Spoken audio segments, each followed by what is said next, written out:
All right. In about a half an hour, it will be game one between the Avs and Vegas out in Denver, and definitely in an hour, OKC trying to grab their sea legs because San Antonio is just punching them with lefts and rights. And you can honestly say, nothing against the Knicks. And you know these dumbass New Yorkers, and I live here, they'll give the Knicks an 80% chance you have no shot against Wembanyama. Because that young man is playing like a man possessed. He wants a legacy and he wants it now. He does not want to be like Connor McDavid, where he's still searching in year 12, going to be year 13 for Connor. No ring. He wants it now. He'll get it sooner than people realize. All right, we're going to talk about this story because it's a story that I'm just going to keep it 1,000. That it's happened a couple of weeks ago. I haven't really stepped into it because I've really been preparing for the NHL draft. And I'm going to do the draft up here, and I hope TacMan has his players so we can do a mock draft, and uh, he can do the NBA draft on I think it's the 25th or 24th. I'll find out when it's the NBA draft, but he'll be doing the NBA draft. I'll just be peppering with a little bit of questions, but I have no interest in the NBA draft. All right, let's get to Russini and Coach Vrabel. And the question tonight is, how come that boy brought up a good point last night? How come the national media is trying to keep this hush hush? And you wonder, do most women who are your sideline reporters, who's in the studios for shows, are they fooling around with coaches, executives, and athletes? That's a question that I definitely is curious about. And what's up to Raven? And this woman, and I'm gonna try and find some clips. This woman here, because of white privilege, makes to answer the question. Very much so, been going on for ages.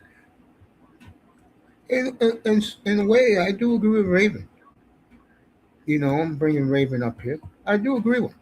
See, the way I look at, because I've been around the sports media 20 years ago, so I know how things are done. I know how they operate things and how they do things behind the scenes. But here's the difference. Back in the late 1990s, the only women you had was I'm trying to Pam Oliver for the N.F.L. and uh, Andrea Kramer for ESPN. They didn't have female reporters like they do now. And I'm gonna tell you a little something. I was laughing my ass off. The Clippers owner proved this. Well, I'm bringing Raven up right now. We'll hear what he has to say about this. Uh, don't tell me my girl Christina Pink was involved, because she does the sideline for the Clippers. Fans love her out in LA. She is one fine-looking lady, by the way. Shout out to Christina Pink. Yeah, you wonder seriously how many women have affairs with NFL execs and coaches, all sports, by the way.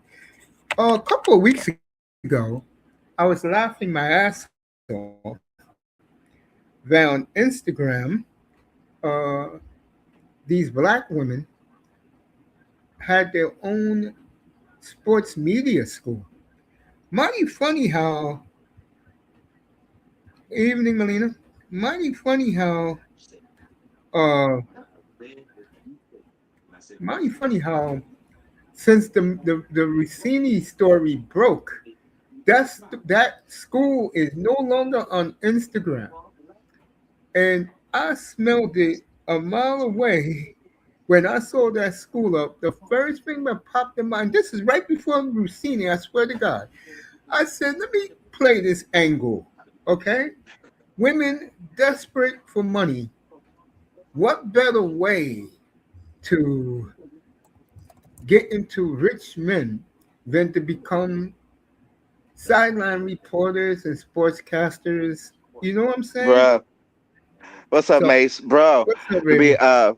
what's up, bro? To be honest with you, bro, this has been part of a secret What's society up, Marina? going back to the '90s. Even during my recruitment, I knew about that in Oklahoma, bro.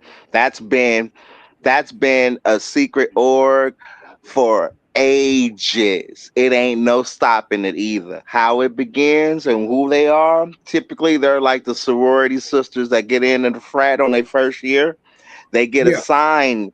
They get assigned players to actually during freshman scout week to bring us in and provide us all the fun to make sure we sign up for the school. I've had several players out of Oklahoma State get done like that. Seen it with my own motherfucking eyes, bro. there Even you go. participated in it back in the '90s. Oh, it's big. It's been big. Now, ever since Yeah. women been allowed to go into the locker room, that was one of my fears back in the '90s because I saw, uh-oh, a whole bunch of groupies are gonna use this angle to get in, and then they're gonna start targeting, players and hooking up with them. The owners celebrate it. The owners bring it in. Uh, the head coaches, well, the head Oh, coaches of the past, I'm speaking of, from my knowledge, the head coaches of this era, we kind of know they doing their thing too, but they are a little bit more better, at least because I mean I'm not in that environment, so I don't know what's the shady stuff that's going on in the new era. But at least in the past, oh hell yeah, we had a coach. I mean, I was like, I had four players that was gonna get sign on to OU State, and we was like, we not signing coach unless you introduce us to some cheerleaders. Hey, you guys want to meet some cheerleaders? Hey, I'll go ahead. Let's let me know when you're on the plane, Raven. When you're on the plane from Dallas and you arrive, we're gonna pick you up and we'll have some cheerleaders bring y'all into the campus. Y'all get to do the tour of the campus. Y'all go over to the student dorm. And yeah, you just have a good time. Just go have a good time. Oh, you need a full scholarship? Hey, I'll bring you a full scholarship for the team's trainer. I was like, Coach, are you for real? Yeah, I'm for real. Well, we got into our dorm. I'm talking about 10 minutes later. The baddest. I mean, I love kicking it with the Sooners, dog. I give them effort, dog. I really do. I give them effort. All right. Oh, yeah. Oh, yeah. Oh, go yeah. It ahead. goes down, bro. There you go. That's Go why ahead, I say Melina. boomer sooner, bro. There you Bro, go. for real. Go ahead, Melina. Yeah. Hi, Uncle Mace. How you What's doing? I up? know why you're glowing. What's up, Melina? Hi. I never seen her smile like this in my life. I know why she's smiling like that, but I've never seen her smile like that in my life. That's Hi. like me smiling. I cried big time yesterday. Big time. Big, real tears. Well, my You Uncle see? Mace, all I want Yeah. to say is I don't want to make this about a soccer show, but I'm very proud of this team. We finally won a chip after 22 years. The last time I was a kid in a toddler, I could barely speak. I'm over the moon. There you go. Melina, break the news to me. What are you talking about? In soccer, my team that I support since I was 6 years old, Arsenal won the championship and they're still in another final and could win another ring on top of that. It's crazy. Haven't been able. I've been so busy. I haven't been able to keep up with the world soccer thing at all. I mean, it's been kind of crazy. Yeah, So, World Cup be is starting. that about to begin? No, Does it start next month or this is what? this is in England only, English Okay, Premier League. But the one that the World Cup is starting next month. It's that's what gonna I was thinking. Okay, be crazy. Uncle Mace, how have you been? Quiet. Waiting for the draft in 5 weeks. The hockey draft? Yeah, I can't Yeah, wait. You think we're getting McKenna? I don't know. I really don't. It's Wow. up to Max Sundin. I know, it's crazy to see. Well, leaf management, a lot of firing, a lot of rehiring. We'll see what happens. Yeah, we'll see. I'll be head over heels in 5 weeks from Friday. 37 days. You know that. How you feeling about the I guess you're indifferent about this, but the Aaron Rodgers going back, I guess, for his last season? I'll be interested because he's back with McCarthy. Yeah. So I know. Iman, what's up, buddy? Good to see Iman in the chat. My boy. Uh so back to this. Yo, Raven. These women on Instagram was braggadocious, but the second uh Russini scandal broke, that site disappeared and haven't been seen Wow. since. What?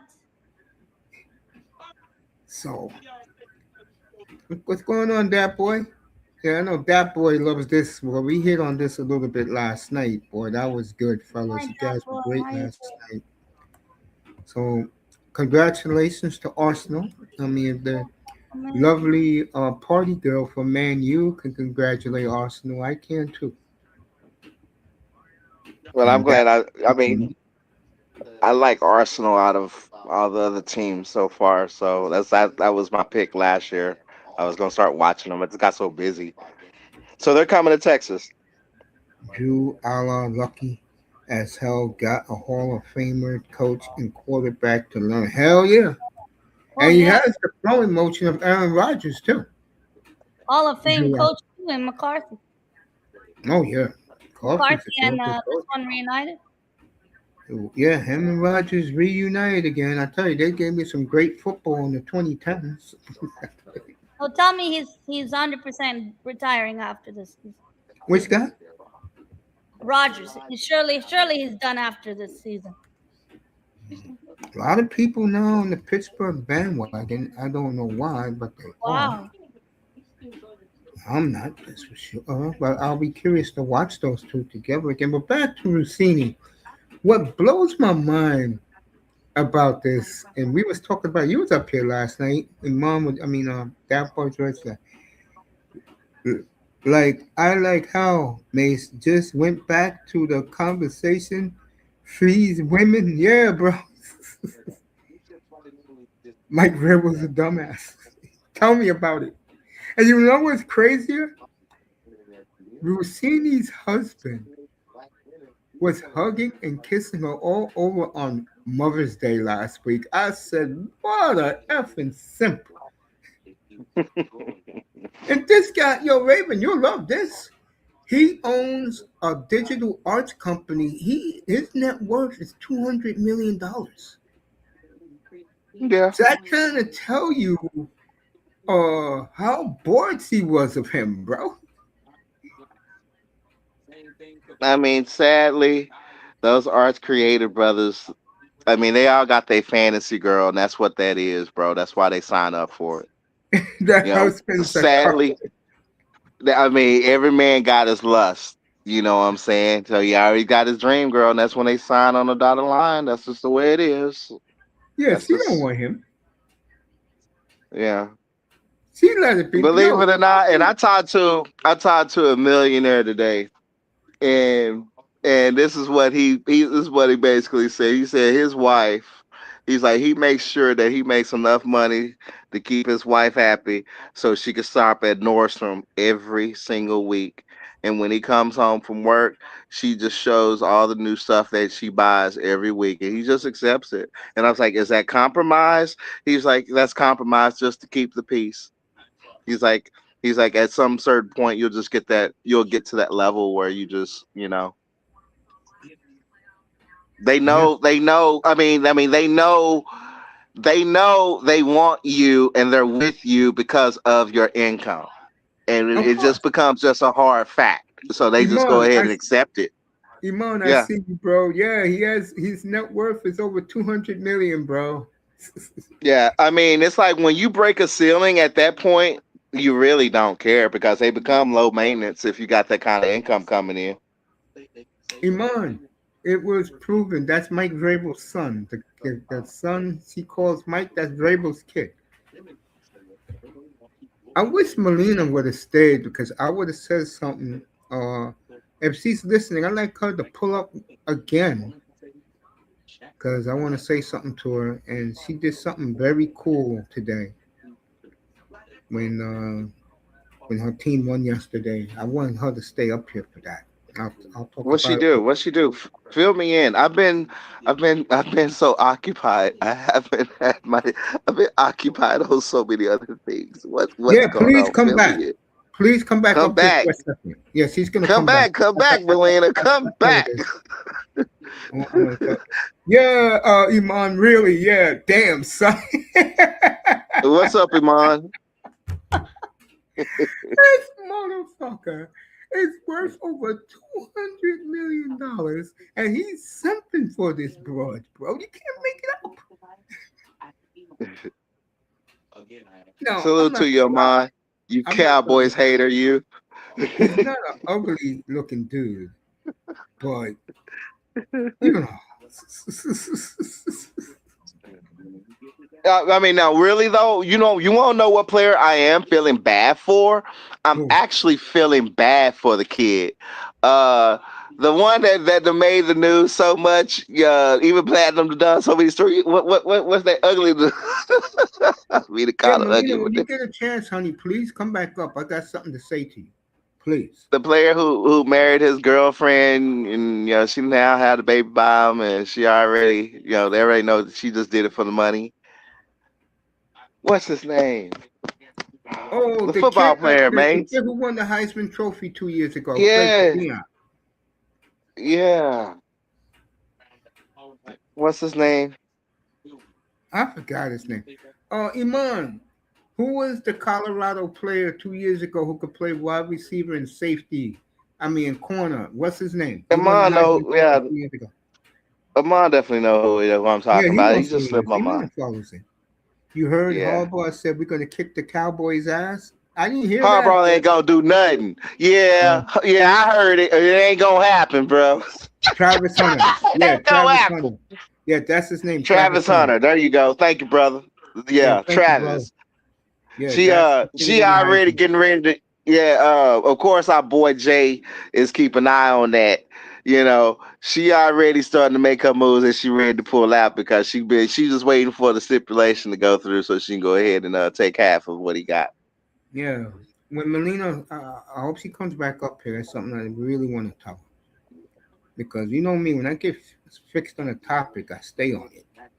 But yeah, Raven, uh, my man got I mean, $200 million in the bank, and she basically told everybody, bro. She used to diss that dude in every podcast. She said, yeah. I had fun in Miami, shaking my ass to the beat. I went to Ultra before I went to the owners' meetings. I said, oh man. Girl, now, too much information. TMI. Wow, I I thought mean, she would stay at least till the second contract. hell no, no. They thinking fast money. And I mean, the funny thing, it's not like there ain't meetings with players and rookies and these players once they get ready to Yeah, basically they get just had it last onboarded into the weekend. They pros. just had that the rookie informium. They just had that last week in LA, and I saw nothing but women there. Yeah, yeah. But I mean, the thing about it, the girls be paying attention because they peeping game to it, and then at the same time, those, I mean, they acting like dumbass jocks, dog. They not thinking. They just thinking about the check and what comes with it. And then at the same Russini, time, the minute they look the other way, guess what's right there? TNA waiting for them. Rus- Hi, you need me to hold your jacket? bro, I mean, Ru- yeah, Russini it's crazy. on a sit-down interview on ESPN said, "quote to Mike Vrabel," and Mike Vrabel didn't want to go there. I know your wife don't got bigger cannons than I do. I was like, damn, bro. Woo. the ultimate freak is Dianna Russini. The question tonight is: do you Not a, guys feel that a very high percentage of female sideline, female uh, journalists that cover sports, f with the they all executives, coaches, and the they players? all got that goal. They all got that goal. Every last one of them got that goal. Every last one of them got it. Fascinating I how mean, quiet you they're gotta getting. think. I mean, honestly, you really gotta think about it. Makes so much sense. I Oh mean, man, ever since middle school, high school, they've been at every single school game. They became a athlete groupie back in their high school. This shit is embedded in them. So yeah, why would they not become a sports reporter if they want to get further up in that chain and get at least because again, yeah, odds do change if you're in that area. yeah. Okay, because every player gonna have a weak moment. Every single Of one of them course, gonna have a weak moment. Yeah, newborn. A sad story just came across the wire. The newborn baby that was delivered after the deadly Buckeye shooting has passed away. So, my prayers to that poor baby that you know passed away in that crazy shooting. It's crazy, man. What was I gonna say? You was just saying it. Yeah, these women, bro. Because if you let me see, wow, I thought she would stay at least the second contract. Dude, Rossini's going to get another job. It won't be on television, but she'll get another job because these women hook these other women up. And trust me, if she cheated on her husband openly, she's gonna do it again with probably still with Babel or somebody else. bro, bro. When it come to Romo wife, when I Hmm. first saw Candace, when I Hmm. first saw Candace, Hmm. at that time, well, I mean, the very first time I saw her on TV as a news reporter, I had said, that is Tommy Rono's wife. She is absolutely gorgeous. She's a pageant queen on top of that, and she comes from money too, because her brother was actually on that CW show back in the day, The Vampire Diaries. Yeah, Yeah. her brother starred in that. So she came for money, and my girlfriend at the time, she was like, "What?" She's like, "They haven't even met each other." I was like, "Yet." I was like, "But guarantee you, Romo's probably watching this news broadcast right now, and he's probably calling Jerry because he's through. He's sick of Jessica Simpson, and he's like, I want her to be my wife." I was like, Candace is gonna meet Romo, and they gonna hook up, and that's gonna be his wife, and that's exactly what happened because you sign that money, them long term contracts, you could pretty much pick a wife, and they can make it happen. Whatever deal was done to do it, it goes through and it happens. So when you have that type of control, would you not expect a reporter of all things? I mean, she's been tracking your whole life. You got to think stalker level, bro. You best believe the new age stalkers look good. They know what they doing, and they got a ton of tools to use against an athlete, a modern athlete. Brittany Renner's right. The modern athlete is stupid. He's very stupid, and they keep doing these rookie initiations to give you a better idea. Back during our championship run back in the '90s, I remember when Dion uh, brought in. It was actually Dion and Michael Irvin had brought in. I mean, this white lady was so fine. She was so fine. You wouldn't even think. But back then, the lesson was, hey, new players that are signing these contracts as they all started coming to training camp. You know what I'm saying? It was during that week. Uh, there's like you need to be aware of. You're in the spotlight as a Dallas Cowboy, and such and such, such and such. And so the lady came in, she gave her spiel, and back then it was about AIDS and HIV. So Yeah, that was that the was the warning. big talking point back then. That was the big talking point back then. Fast forward a little bit in that speech, she also gave spiel that, hey, you got to look out for gold diggers because, yeah. And then she had gave a enlightenment to it. She's like, there are women out there that have been tracking your stats while you were in college, tracking your stats while you're in high school, pretty much arranged to be around the area that you were going to be in just so they can bump into you. She's like, all of that. Just like you have groomers. Yeah, I come from the 90s. We definitely met groomers. We definitely met groomers. Groomers actually exist. Yes, they do. Oh, of And the course. Tennessee ones are incredibly, incredibly good. They can sway you to sign.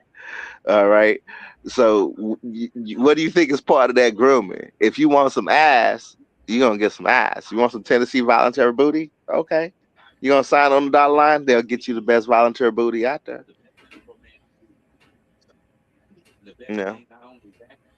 So, I mean, yeah, that's just that lifestyle that these sports athletes they gotta keep up to. Amazingly enough, I had picked up with like my homegirls when I took them to a Mavericks game. I was like, I was amazed how they knew the stats of the players. And that was the first time I really peeped game. Like, wait a minute, hold up. Why the fuck are you up here talking about assists and shit like this? I'm like, how you know this? Oh, that's because they've been attracted to that player and they stalk them. So it's like, Yeah, it's amazing. But some are now here's my some are question for you. ambitious. Here's I my mean, think about question. Aaron Andrews. I mean, who was Aaron? Who did Aaron Andrews have a controversy with? Was that Brett Favre back in the No, day? she had Remember a that? controversy. Who Well, she was it? really didn't have a controversy, but she used to fool around with Aaron Rodgers. Was it Aaron Rodgers? I'm sorry, Brett. But yeah, okay. So yeah, it was Aaron Rodgers. Okay, yeah. Yeah, The only yeah. ones I could have to say was respectful and didn't get into no dirt was the Mannings.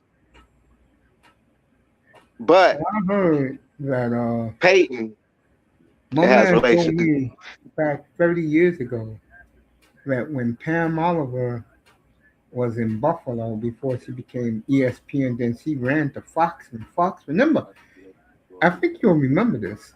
Uh, I heard sure. Yeah, I heard Pep got around. Pam Oliver's claim to fame was that she was at Emmett Smith's house every day during the Emmett Smith holdout back in It 1993. was. Every day you looked up, she was at Emmett Smith's house in Gainesville, Florida. Sure was. Yeah. Yeah, I'm just gonna be honest. When I look at these sideline reporters, right? I'm just gonna be honest with you. In my mind, the athletes get the best of the best, and I don't look Oh. at these sideline reporters on their level of women they would pick. You understand what I'm saying? Hmm. If there was if Manzano is listening, there was during the Terrell Owens era. That was the finest Mexican reporter I had ever seen in my entire life. I went crazy over because Terrell was trying to go. He was trying to get with that. I'm like, Terrell, I don't blame you. Her name was and is because she's still living. Inez Sainz. Mm. Inez Sainz.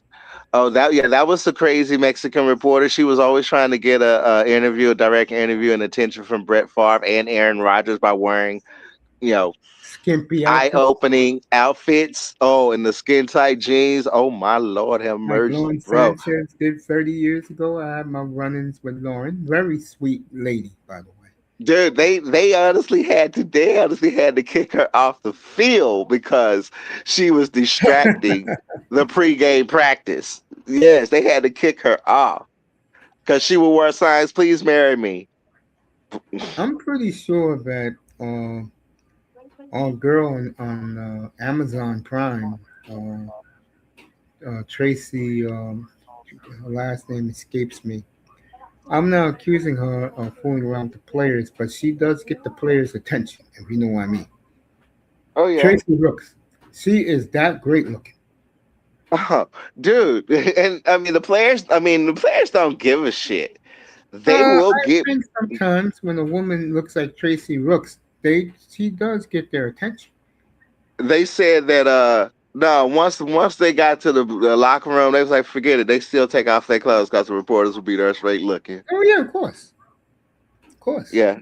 I mean, but what I'm saying is, if that woman has the look, she's going to get the players' attention. Look at all the white players, Aaron Andrews. Hmm. You have players of the game, white players, basically told her, I have a crush on you. It is an honor to talk to you."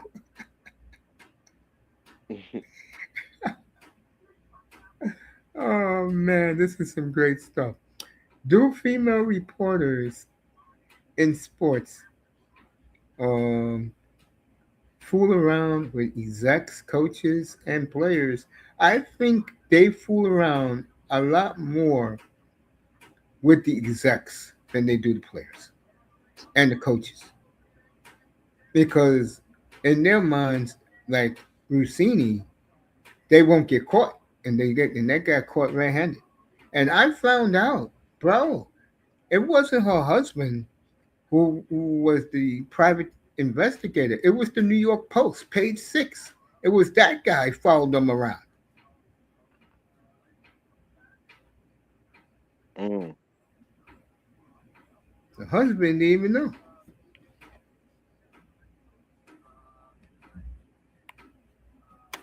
Real talk. Mm. Well, never know. Never know. Hey, page 6 has had a field day with this shit, bro. Well, she's supposed to come out soon. Oh, let me do that. Truthfully, why is it a big deal? With this guy, is he married or something? So he's having an Yeah, affair or something? yes, Okay. that's why it's a big story. Oh, that's why it's a big story. Okay, so Yeah, she's the side piece. yes, he's the Well, side piece, and she has no shame. And and she next had time, no shame. and Well, the she know next her time, box is better. yeah, shout out to Megan Kelly. She had the whole thing, including video clips of her dissing her husband on every podcast she was on. Bro. Yeah, Called her husband no frills. He's a bum. He don't know how to handle a woman like me, and I'm his wife. yeah, yeah. That's a Hey, $200 million man. bro, bro, never underestimate the ego of a narcissist, bro. Some chicks think their box is from a slice of Oh heaven. yeah, You know, there's a they lot of they women. You know what women I can't stand? The bitches who's go, I can get any man I want to. Oh really? they realizing that now. I disagree. Nah, a lot of brothers are now holding the line. It's really taking effect. At least I see it in black women. I see it in black women a lot. Consider how they swarm me. I mean, yeah, yeah, you can see it. You can at least here in Dallas. I can definitely feel it. The change has finally hit. No, here in New York. You got some out there. You got some out there with that notion, but that's part of their defensive mechanism where they're trying to keep their ego up because their esteem is actually kind of low. So Here in New tell York, them, they'll most tell them black things. women swirl or divest. So it's a mute point here, bro. Yeah, I gotta disagree with that because I done talked to a few of you homeowners out there in New York, and honestly, Mace, I didn't even put some of my Texas charm on them women. Them women are nice to me. You got some good women up there, bro. You really do. Where are you getting that intel You know, from? well, one of the problems here is they don't let brothers into clubs, bro. Uh, that's No, they don't. true. I know that No, for a no, no, fact. no, no, no, no. I said no. That's true because yeah, the brother that I taught that just moved up there from here, believe it or not, he said that's the first thing he noticed too. He said that no, they don't get in, but he was also like he's used to dressing up because again, that's how we counted that shit in the South.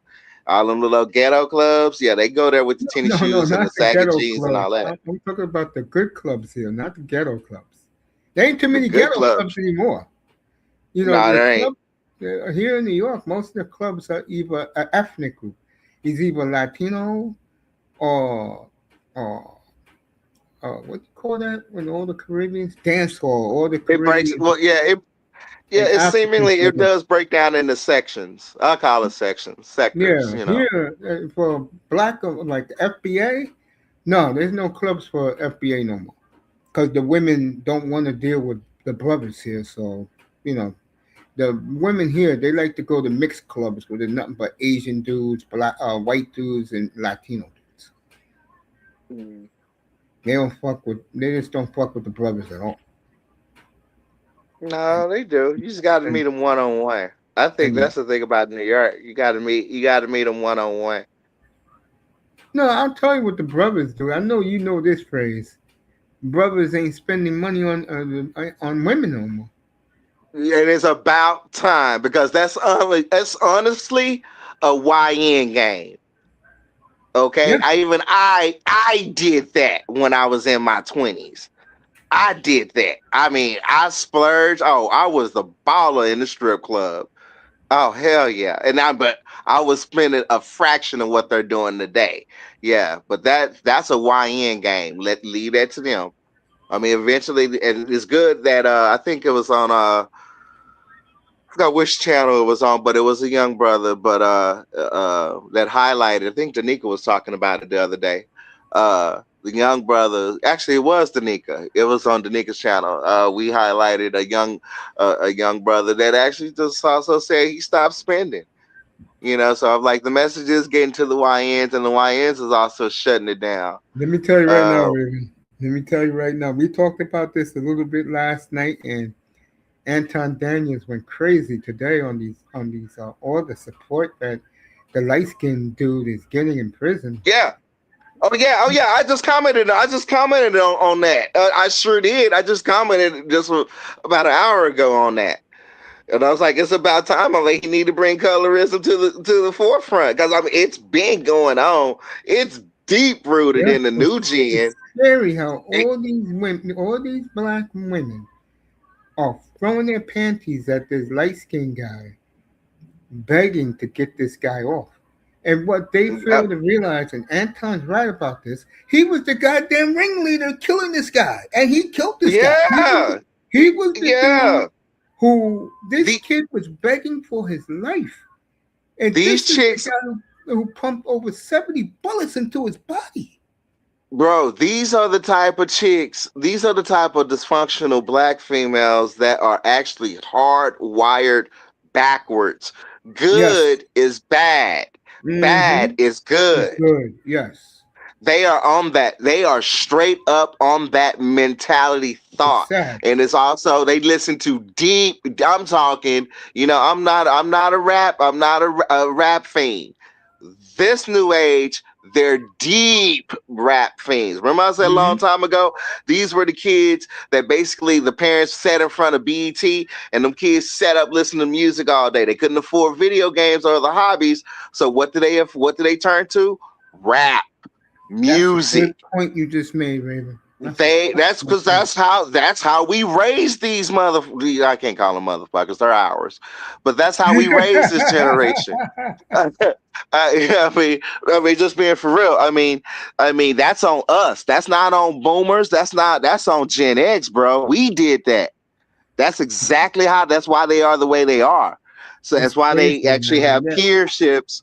That's why they have. If you notice, they only have peership with same thought. So you look at them. They in packs. They all wear the same hairstyles now. Remember how we back in the day when we had our little fad with cross colors and stuff, Yeah. FUBU. We all wore that so we could feel like we're united. You see this commonly now in YNs. You see this. You see the same identical trait in the females. Oh, that's because they have never ever gone in on female peer pressure. Females are peer pressuring each other to be like each other. So they can feel like Crazy. they want or some shit. So they end up liking the same type of guy, which also spreads into why we have these numbers with single mothers going with the same type of guy. Meanwhile, Yeah, you they got the all fuck good the same guys men. that are child free. Yeah, Yeah. they all f the same guys because the guys they don't want. What they don't understand is nearly 60% of American black men are single with no kids, and they Yeah. And I fail to mean, comprehend that.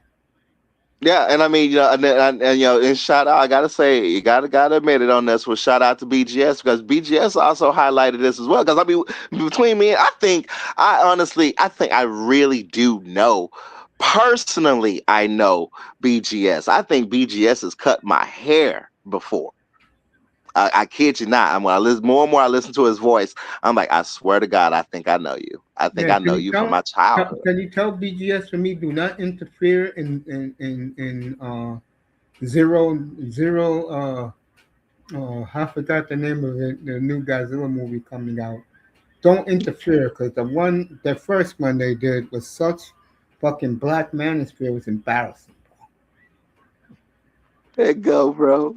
Oh, as a matter of fact, this upcoming Godzilla film, oh, it's gonna be good, man. Oh no, it ain't about. Don't worry about. I already know. Like, okay, they done got rid of the. You don't have to worry about that story of the plot from -1 carrying over in part two. No, no, no. We done gone a little bit more further.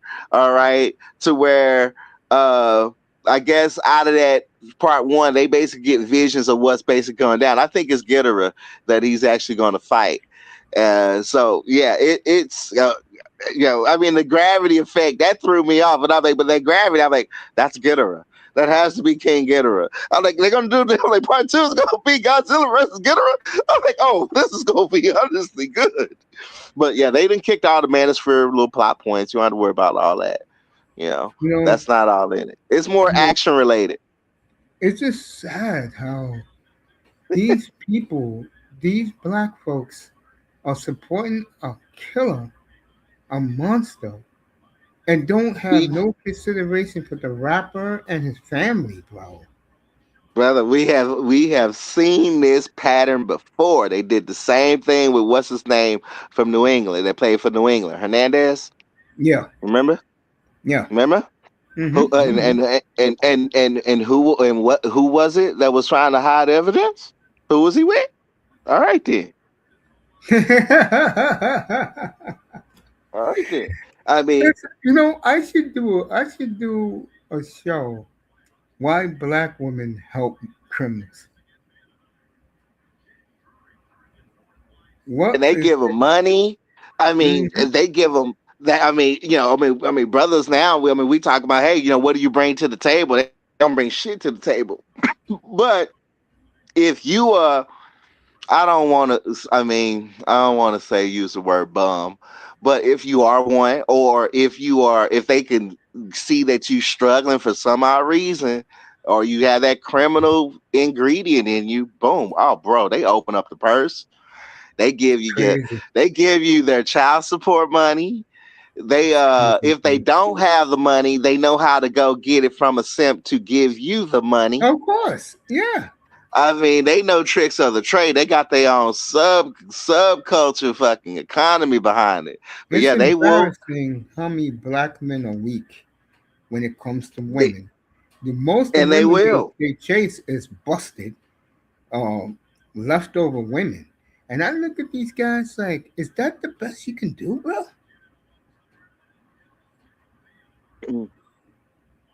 It's I crazy. mean, yeah. I mean, they gonna pick the bad boy because they do got control over the bad boy because they can always instantly switch the flip.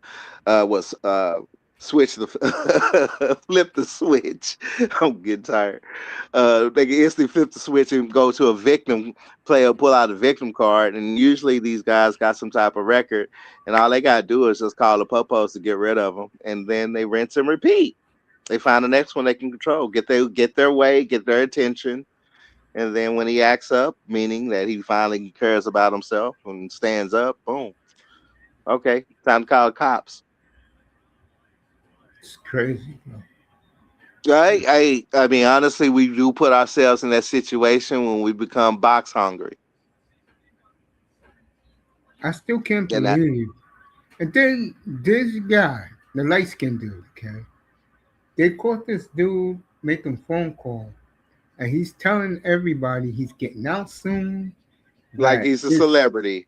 yeah, Yep, that his people are looking out for him.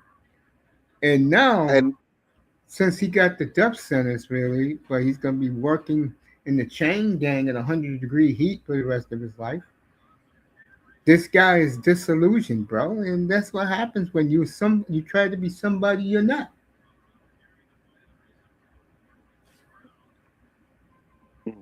His sister crying for him, Raven. Good looking sister, by the way. yeah, I mean, yeah, this guy, the bravado of this guy. They say he's already getting his ass beat in prison, yeah. He is. and they I said mean, very soon he's gonna, like that warden said, which was fucked up. He's gonna have a boyfriend in prison. he's gonna have a boyfriend in prison. Oh man, Mhm. I mean, another aspect of it is you gotta look at what's going on, what's in the common air right now. I mean, these chicks are, as you are aware of, these chicks are very crazy, fanatic fans of artists like Chris Brown and Drake. Yeah, I mean, the light skinned brothers are did. I mean, they've had their day. They've had their run. They've had. these Ever women, since I Wesley don't know, Snipes went man. to prison, the light skinned brothers been back in the saddle again. This you guy know. he scammed these women for over $40,000, bro, in his hmm GoFundMe, and they told him, hmm bro, you'll never spend that money. He can have that for his commission.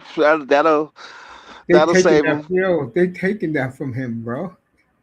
Oh yeah, they're gonna take it, but he'll have his own cell. He'll have his TV. He'll have his PlayStation.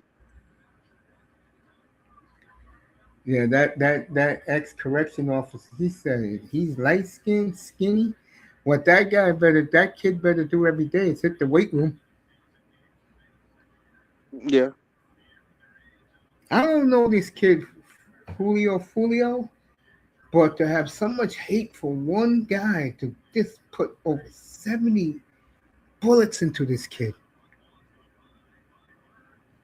I mean, unfortunately, I mean this young generation, bro. They they got a lot of demons in them, and that's coming off their parents. That's coming off their parents. That's why they are the way they are now. And how this baby Alpha is looking since this was They Zen got Z their who shit did this. together. They got their shit together. Yeah, I mean it's a reset. It's a full on reset. But these little demons right here, these are the ones you got to worry about because they'll just say fuck all and just go off and start shooting everybody They act like it's a badge of honor to take out somebody. because their life is shit. I mean, what do you expect? I mean, say for instance, if this kid is in this world because the mama just wanted welfare benefits and No, no no, no, father, no. Hey, what do you Raymond. think? No, no, no, Raymond, hmm back up. This guy comes from, He come from a two-parent home, but I'm just saying yeah, like the other. yo, he has a Yeah. swimming pool in the back, bro. hmm He would Pretty probably, nice I house mean, in Jacksonville. trying to impress his friends. It's peer Dumbass. pressure. It is crazy. Hey, they dumb. I mean, they kids. They dumbasses. They think they know everything. Yeah, and they don't know anything. They're gonna spend They don't. 80 years Yeah. behind bars, bro. Yeah, Tony's I here. mean, I I'll mean, go man, back you in a got to minute. really think about it. I mean, in our era, back in the '90s, I mean, we would have had some type of OG, well, young OG, Yeah, the problem with on the these kids line. today, they don't respect young, older people. That's their big problem. I'll be Yeah. right back. Manzano's Yeah. up. You can kick it with him. Hey, Raven. I'm gonna use What's a up, phrase. Manzana? I'm gonna use a phrase that I think Cedric the Entertainer or Bernie Mac used in their comedy specials. We don't have a Big Mama anymore, if you know what that Well, is. Big Mama been dead. Now I wasn't talking about Big Mama, but now we used to also have an uncle right there that kept us in line and scared us straight. That shit went away. You ain't got that no more because yeah, the youngsters don't respect us unless we beat their ass. Yeah, no, and kids have more power now to call. They can call like Exactly. Ex- call ACS or whatever. When you guys were kids, did your did your I got parents? corporal punishment. I got corporal punishment at the schools. One, my Catholic school. You want to talk about corporal punishment? Yeah, we believed in that. If you acted up, yeah, we got licks. We got licks by a ruler. Uh, we got licks by a paddle. Then I got, when I got out of private school, I went to public school. That was pretty for Texas. That was pretty much the almost like the final year of it actually being allowed, where they did allow corporal punishment, and that was for, I mean, you act up at school, you know. The principal will contact the parent and ask them, say, hey, this one act of punishment is not detention, is actually corporal punishment, and the parent will agree to it. Oh yeah, Johnny acted up. Give him five lashes. Pull him out in the hallway. Give him 5 lashes with that school paddle. But we ended up banning it because them sensitive parents, and they didn't want Yeah, it. no, I think this generation of parents can't do that. Like, you can't do Yeah, that, they can't. Mm-mm. and also you can't. Everything's being videotaped, and you can't get away with corporal punishment like you No, you like. couldn't. I mean, back in the day, they had paddles. Now, I mean, you were supposed to use a paddle with no holes, but there was some administrators, in various districts that actually had the paddle with like 3 holes in it. So when it braces up against the skin, it kind of sucks out. It sucks out in the holes. Your meat. So like when the paddle hits your buttocks, it sucks out particles of meat through the hole. So it made it more painful, which left a more mark, a bruise on the Yeah, buttocks, yeah, even through your pants. yeah, no, Yeah, there no, was shit like that going on. yeah, no, and actually, one of my teachers in high school, she had been teaching for over 40 years, and she actually said in Florida they didn't use the paddles that you're describing. They used a cricket bat as a paddle, which is a A flat cricket, piece of yeah, wood. it looks like a cricket. Yeah, it looks like a cricket paddle. Yeah, yeah, yeah, yeah, yeah. Well, they modify those and they put 3 holes in it. Oh yeah, one swipe, it'll wake you up. Yeah, I felt that before. Yeah, no, and like I think punish, like what I was gonna ask, like since you guys grew up with like an uncle or something like that, like would your parents or your any of your uncles call your bluff to like if you threatened to call ACS on them, would they actually call your bluff to see if you actually would do it and stuff like that? Uh, Or you guys? uh, oh, bro. Oh, bro.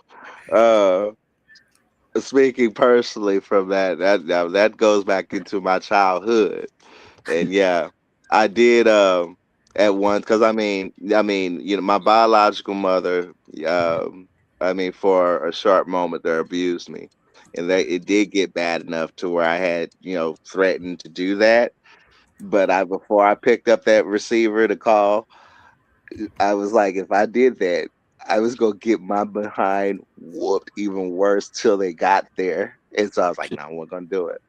And you And know what it is?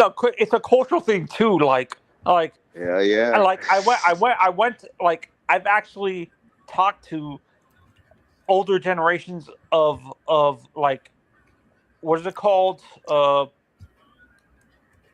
Well, my friends who are black, it African was American, and black and Hispanic, and they say even if they couldn't even think about it before.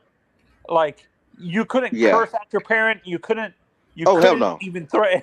Like Oh no. you would lose your life.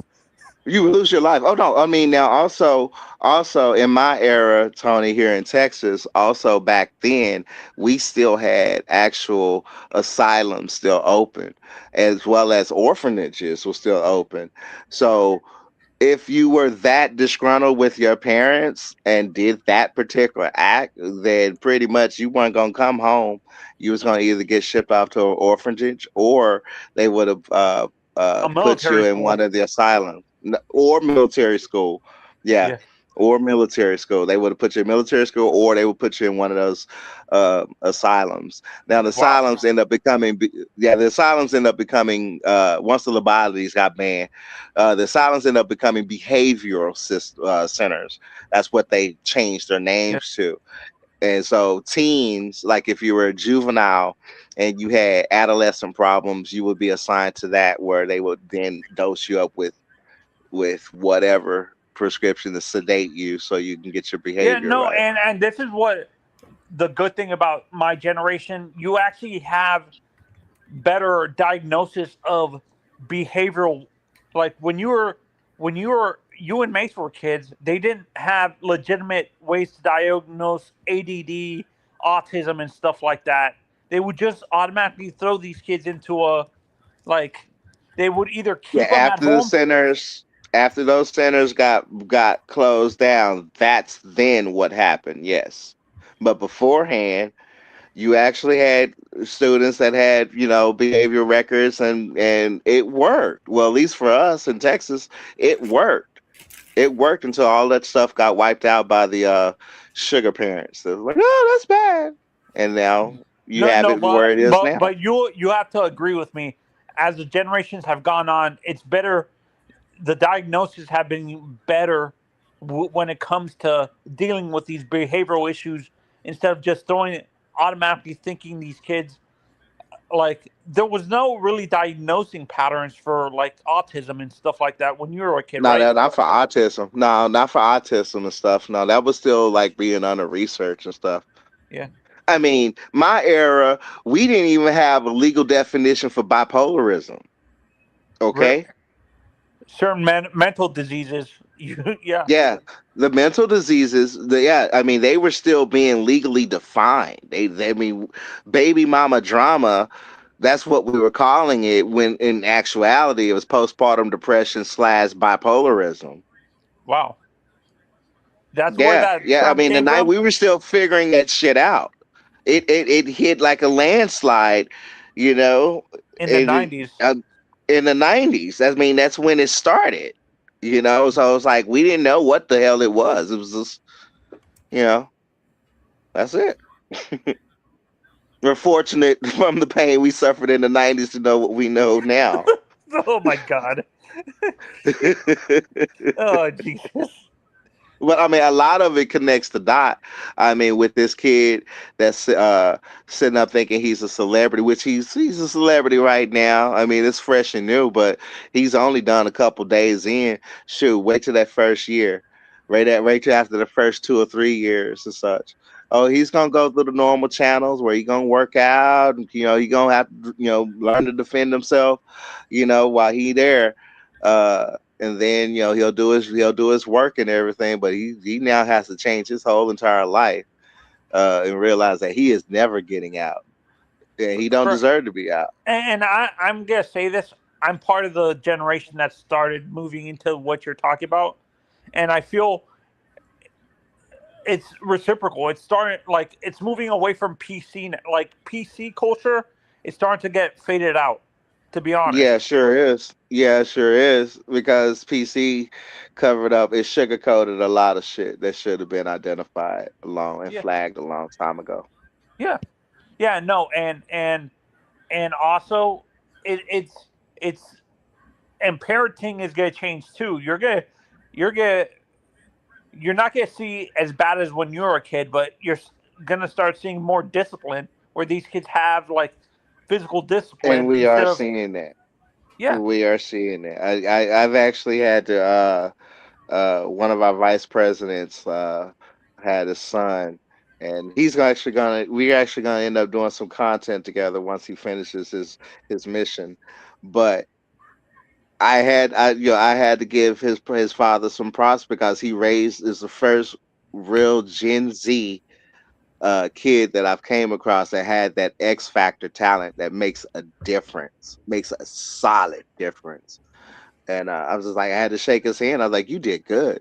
But we're finding that now, yeah, a lot of the modern parents are applying more discipline and spending more time with they're more active in their kids' lives, which is good, you Yeah, know. no, and you know what it is too. Like the millennial generation, my generation, parents were constant like from the late early 80s to the late 90s, which is millennial generation. We got away with a lot of stuff because our parents, it's not that they weren't they were disciplining us, but they were constantly working all the time, and they Hmm. hired a babysitter, and the babysitter really didn't have enough authority to discipline us and stuff like that. Absolutely, absolutely. You just made me flash back when I used to babysit my godson, and that's exactly true. Because I let him do anything he wanted to, because I didn't have that much authority, except for just to make sure he doesn't hurt himself. Yeah, yeah. Yep, very true. Yep, yep. I was talking to a friend actually. He's looking for a job. He's moving to Dallas actually for a technical job, like what is it called? He wants to do he wants to be a white hat hacker for like these big corporations that do computer systems and stuff like that. And Oh, cybersecurity is really booming here. yeah, yeah, but he doesn't want to be living like he doesn't have enough money to afford Sugarland, like the really nice neighborhoods, but he doesn't want to move into the city, which is even more expensive. What are Well, good Sugarland places? is Houston. That's No, where Sugar, you talking about Laurel lives. Sugarland? That's where Laurel lives. oh no, I said Sugarland by mistake. Shit, it costs money to live Like in. You could, like it costs money to Arlington live in or whatever, Sugarland, dude. Arlington or Yeah, it like does. Shit, yeah. Laurel could live there. He got his own yacht in South Beach.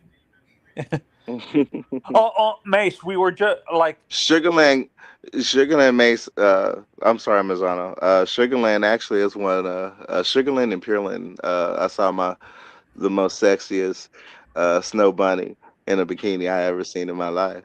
They came right Yep. out of there.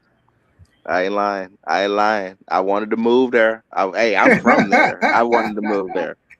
I'm from there. I would. I wouldn't. I wanted to move back home. I'm not lying. But yeah, they got it going on.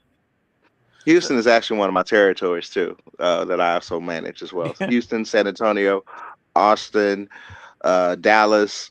I mean, I'm all over Texas. I'm big time Texas now. I've actually where I'm working with senators, um, as well as Minnesota, Illinois, New York, California. I got all California now. do you have Florida. Vegas, Yep, I got Vegas. I got Vegas. Yep, New yep. Mexico, The Trump Arizona? Tower. The Trump Tower is one of mine. As a matter of fact, is one of my most important ones. He has rich residents living there. Do you do anything with the casinos, like the big casinos, like the Nah, Bellagio and stuff? nah. This is ownership. No, they own those. They own those penthouses. This ain't Uh-huh. no. This ain't no casino or rental. Nah. Well, I mean, we do. We also do. We also cover rentals, but they ain't moved me over to that. I'm more on the big tickets. I like money. So, Mace, you were talking about the Mike Rabel situation with Diana Rossini Yes. earlier. What I was going to ask, do you think, let's say they decide to move on from him because of this situation, because it looks back bad on the organization, don't you think it would be hypocritical for the owner? What's his name? Who's the owner of the Patriots? Bob Kraft. Bob Kraft, to fire him for this when he was caught at a massage parlor getting a happy ending? Uh, I can see him firing him if because he's going to tell all soon. And She's Bill's gonna gonna go come one of back. these. All right, she's gonna go one of these all female like the View podcast and tell all about Vrabel. How they how was gonna say, they kept how they kept that relationship from the public for so long is shocking to me. oh no, it's easy. It's easy. You just appear like you just friends, and you know. No, but Well, he the was on. excuse. No, go ahead. No, but what I'm saying is now he doesn't really have a legitimate leg to stand on when he's disciplining, when he's trying to discipline players for the same thing and stuff like that. That's Do you very think play? true. You really think players are going to listen to him? Mm-mm, No, you're right. What you said. mm-mm. What you said, you're absolutely correct, Manzano. This is a bad look for an organization that had nothing but guys cheating on their women. Brady with No, his Scarlett wife cheated on Johansson. him. I thought. No, Scarlett Johansson 20 some years ago told her, I don't care about the kid. And then he Wow. hooked up with Bumption. So they've had a history of this. Oh, Bridget History. Moynihan, the girl from Blue Bloods. Yeah. There you go. Bridget Moynihan. Yeah. Yeah. These guys have been notorious. You know, Belichick with his hot 26-year-old now. That girl's controlling Bill. Have you seen his weird press conferences with North Carolina, Mace? Bro, no joke. They said that she has a whistle and she's out there coaching the players. Really? Wow. Yeah. She has that much power. Jesus Christ. Yeah. Oh, good Lord.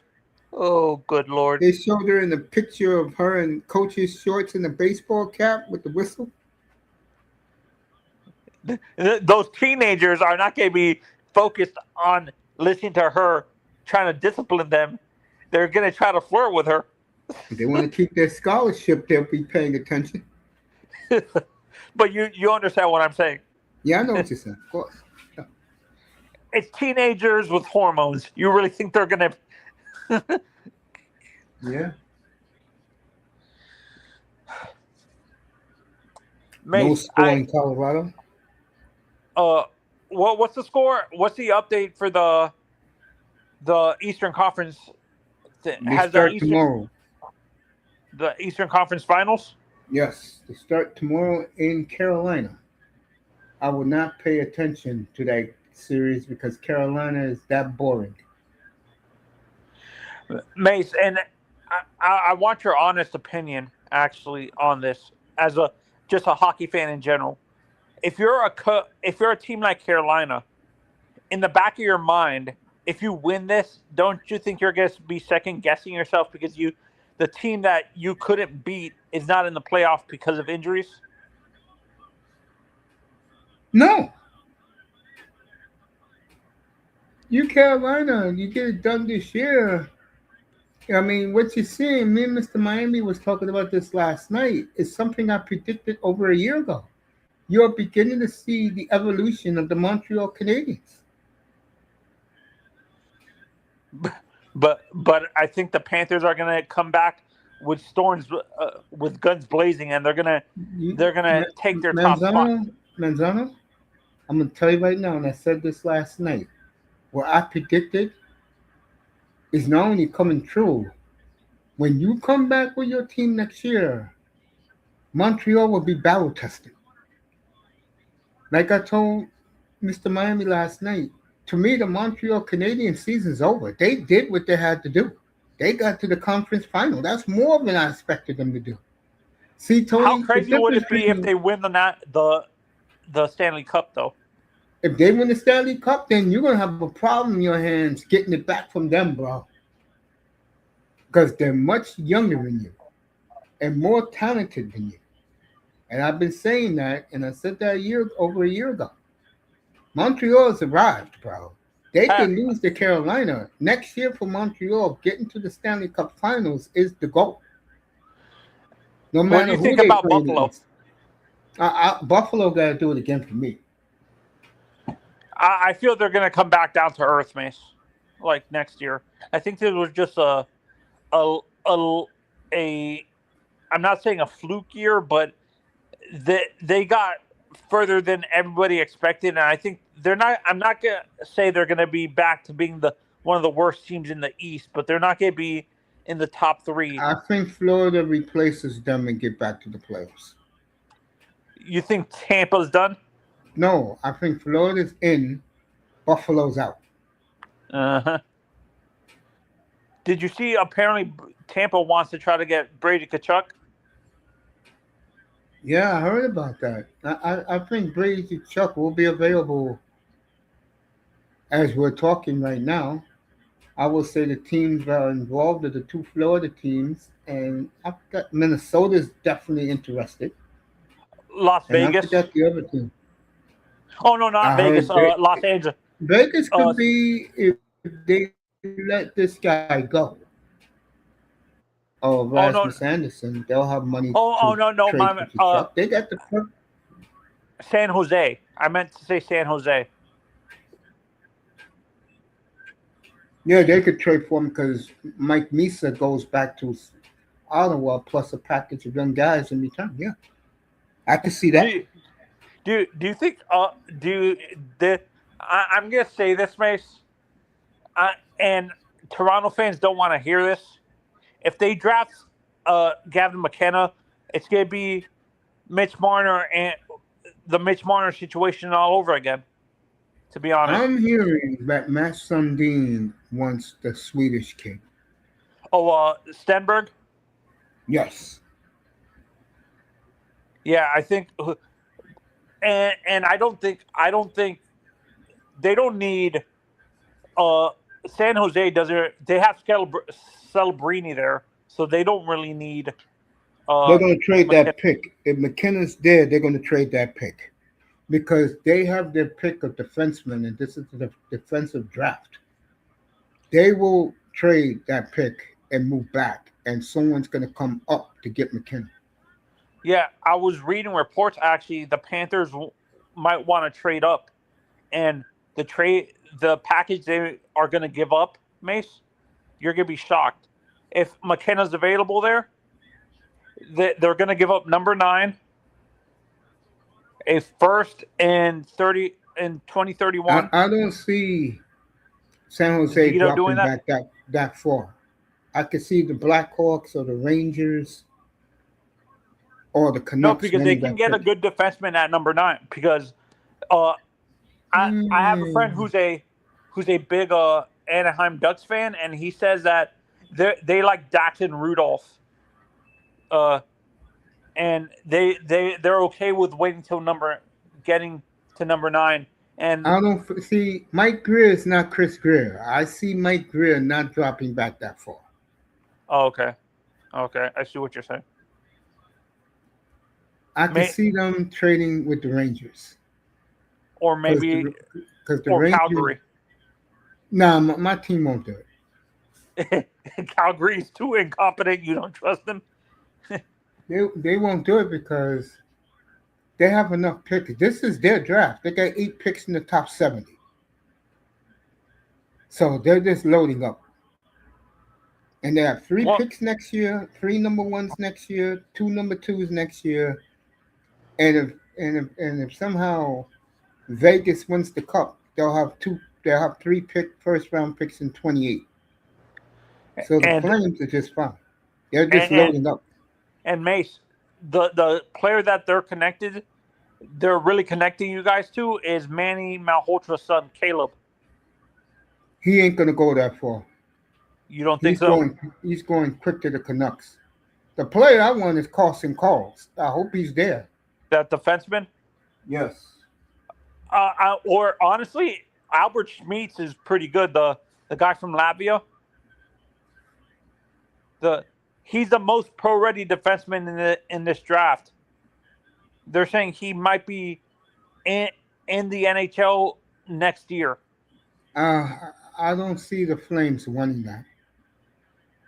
They want to develop players. They don't want a guy who that would be a good player for the Panthers, is what you're saying. A pro-ready guy who can contribute to their team right Yeah, they away. don't want that. Huh? They don't want that type of player because their defensive core is good now and it's young. They don't. If they get a Carson Calls, he's going to North Dakota to play with Verhoff and Cole Rushni. Yeah, And the that guy and Crosby gave that kid. I forgot his name. He's a Swedish kid. Stenberg. No, not him. Uh, Bjork. oh, Cosby gave him the seal of approval yesterday. He said this kid is legit. He can play right now in the league. yeah. That honestly, I could see the Flames taking him at 6.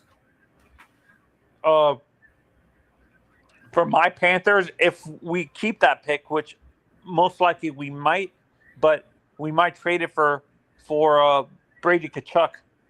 But I'd rather keep it and add a young player. And I think like I've been saying, I think we stick with Finnish players because of the success we've had over the last 2 years, the last 2 times we drafted guys from that country and stuff like that. Or like maybe if Bjork is there, he will be a perfect Panthers player, to be honest. I see Panthers trading out.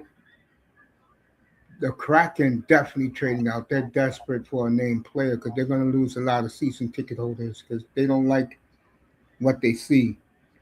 I see the Rangers trading out, and the Blackhawks already said their pick is available. No, so let's say hypothetically the Panthers can't get anybody to trade out. Do you think that they go with a more pro-ready guy, or do you think they want a guy with superstar They'll go potential? for that guy who you just said before, Schmitz, Albert Schmitz, the kid from Latvia. What's his name? The defenseman. Albert Schmitz, I could see them going for him.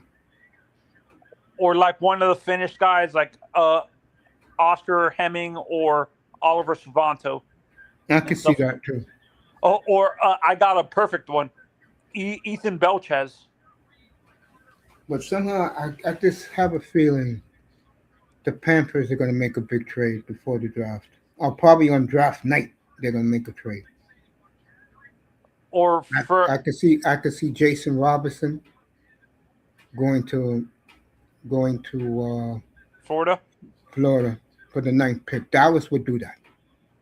No, but I have a question. Does Jason Robertson fit our system? Is he a two-way guy? Can he He'll play? give you 40 goals. He'll give you 40 goals, bro. Keep his mouth shut and he plays. The reason why Dallas is willing to trade him because they're not going to pay him $14 million. And I know he'll take less to play in Florida because they have championships. They don't have nothing in Dallas but choke jobs. I got I can actually. I agree with you. It's either Jason Robertson or To choke. or maybe I was gonna say Kirill Kaprizov, And then Minnesota's not trading him. even for an extra pick in the. No, Minnesota got a good team. Why would they trade the highest paid player in the league? They wouldn't do that. Oh, What's no, up, no, bad boy? no. Oh, hey, Vader. Or I can see them trading the 9th pick to San Jose so they can have another pick and they get like Bysted and Michael Misa. And they're not going to do that. They'll trade Misa for either 1, 4. And you got to trade with these teams, Tony. You got to have a good system, bro. It's not just the draft picks.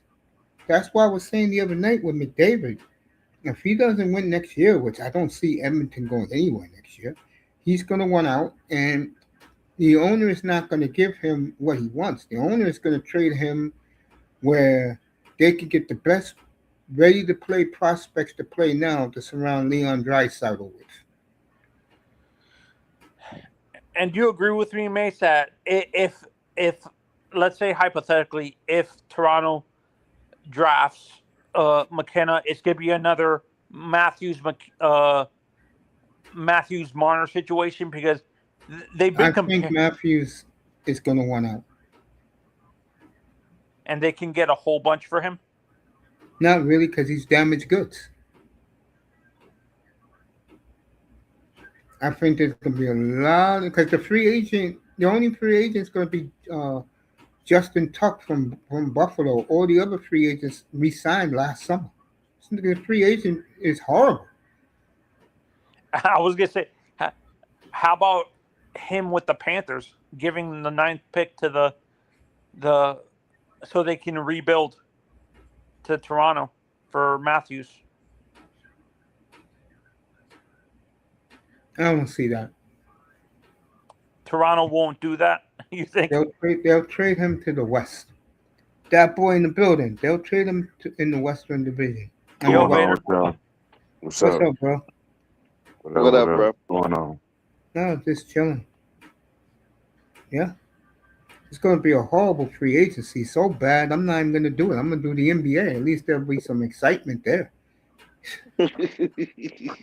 NHL, no, all the guys signed. It's a waste of time. I don't care about Justin Tuck or whoever his name is. I don't care about him.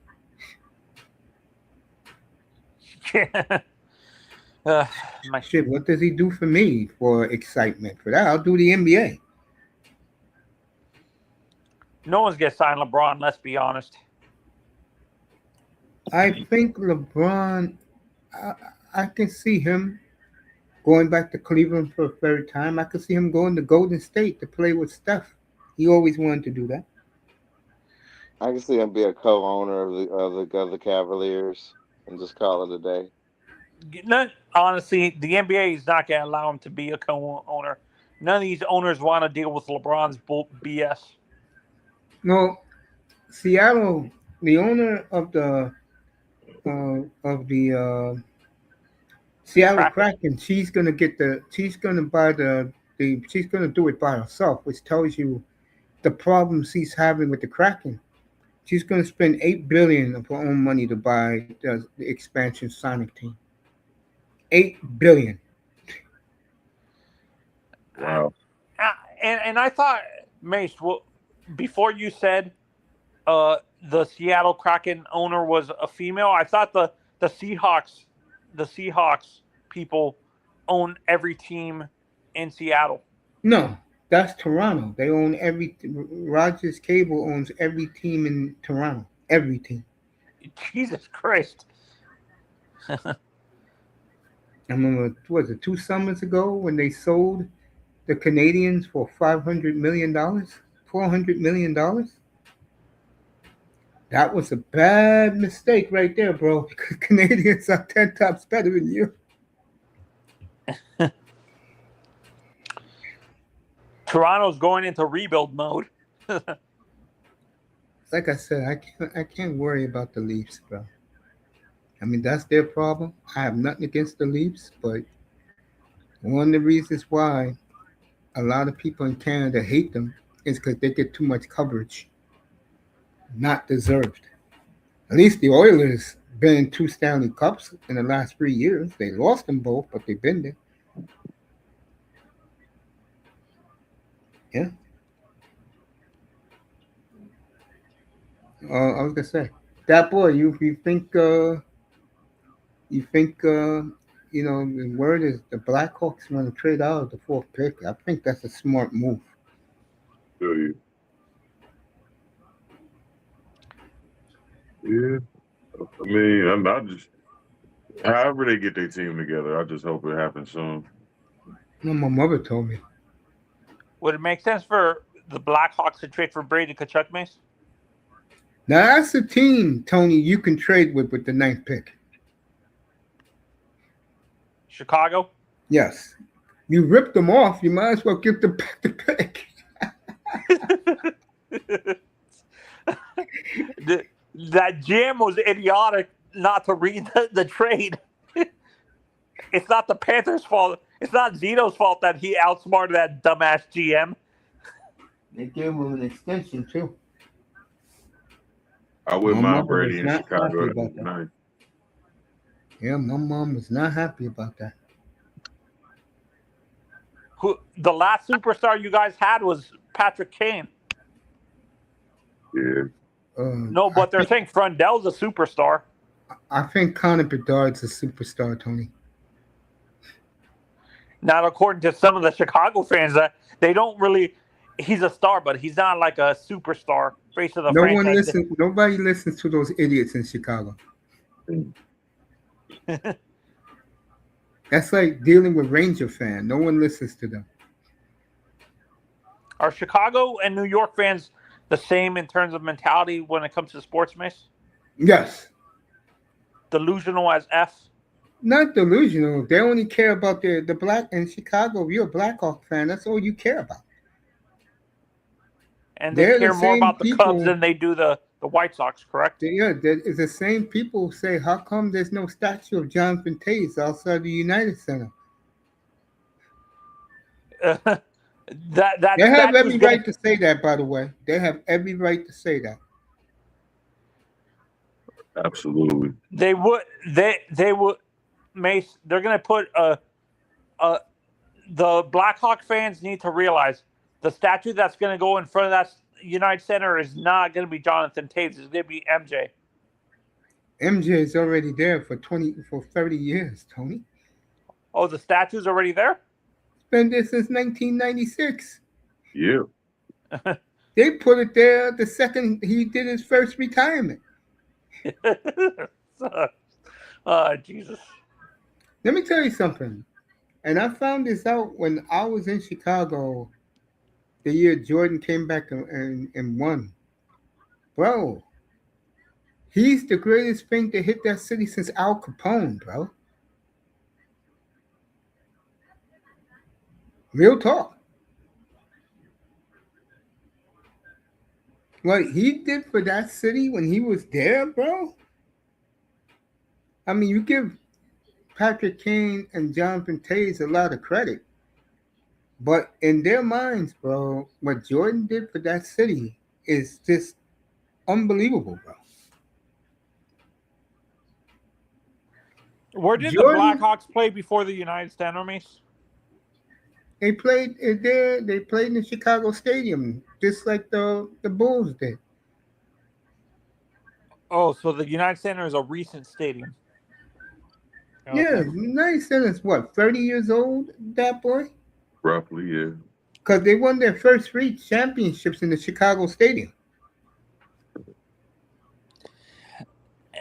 I'm sure, honestly, being that Gordie Howe has won them multiple Stanley Cups, I'm surprised he wasn't the first statue in front of the stadium, not Michael. Gordie Howe played for the Red Wings, Tony. Let's go with this. Oh, my mistake. Didn't the Blackhawks win championships in like the 60s and stuff? Yes, my mother's Blackhawks. Yes, Stan Mikita and Bobby Hull. Yes. That's right. That's what I meant to say. I'm surprised they don't have a Bobby Hull. Oh, they love Mikita in that town, bro. Don't think they don't. Stan Mikita? Yes.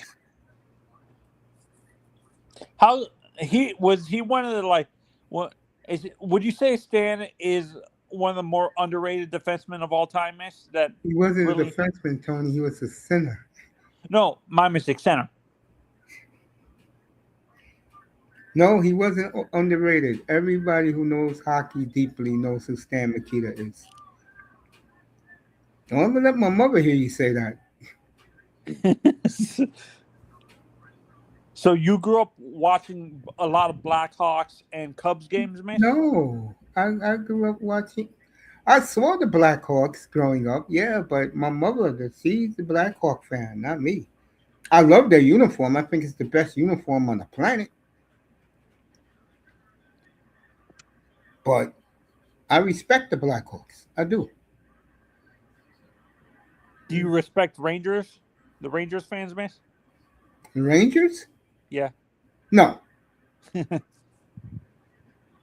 That's It's why a the ra- Rangers are pissed off right now because Matthew Schaefer is the third biggest star in New York. Number one uh, is Jalen Brunson. Number two is Judge, and number three is Matthew Schaefer.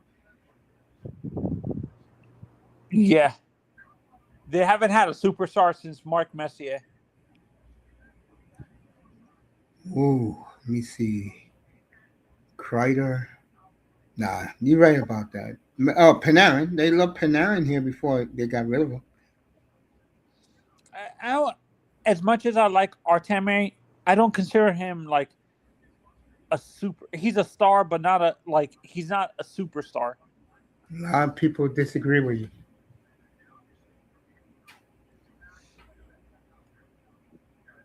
Panarin is a great player, bro, and he won a Stanley Cup in Chicago. You do know that, right? Was he on? Wait, was he the last Stanley? Was he on the last Stanley Cup team for the Yeah, Blackhawks? he was damn good on it too. Got Was he rid of on the him same because line he was of a, Patrick Kane? yeah,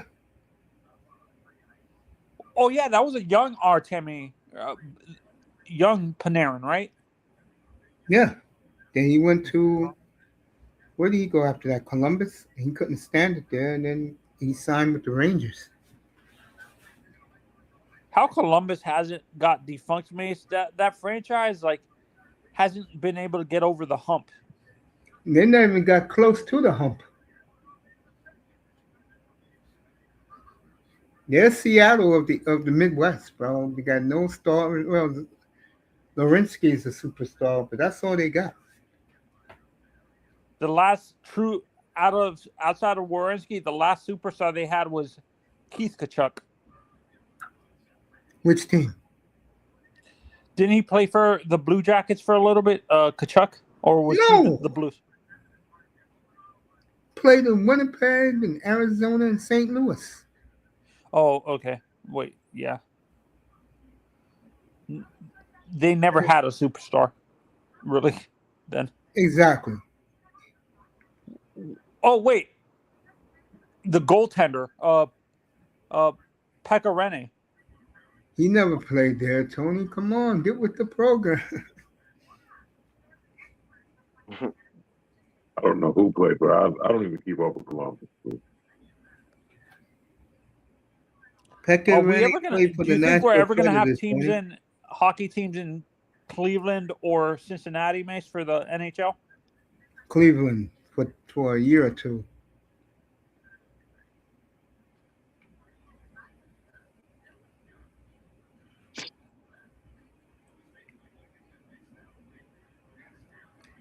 Yeah, man.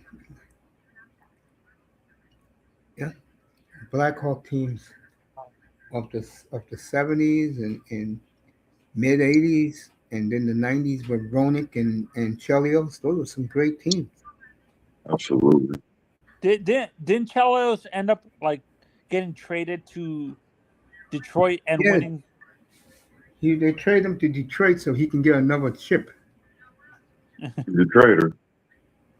There you go. Talk to that boy about it. He can't stand Chelios. Oh Jesus! You hate him that much. You hate him that much, Vader, don't you? He's a trader. He is what he is. Is Roenick one of these type of guys, Mace, that you hate him playing as an opponent because of the trash talk, but when he's on your team, you're okay with it?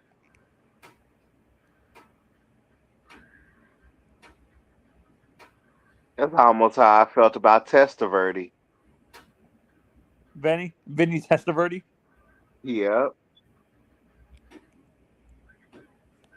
I love Ronan. I love Ronan in Chicago. I loved him in Philly. That's my guy. Man. That's one of my favorite players.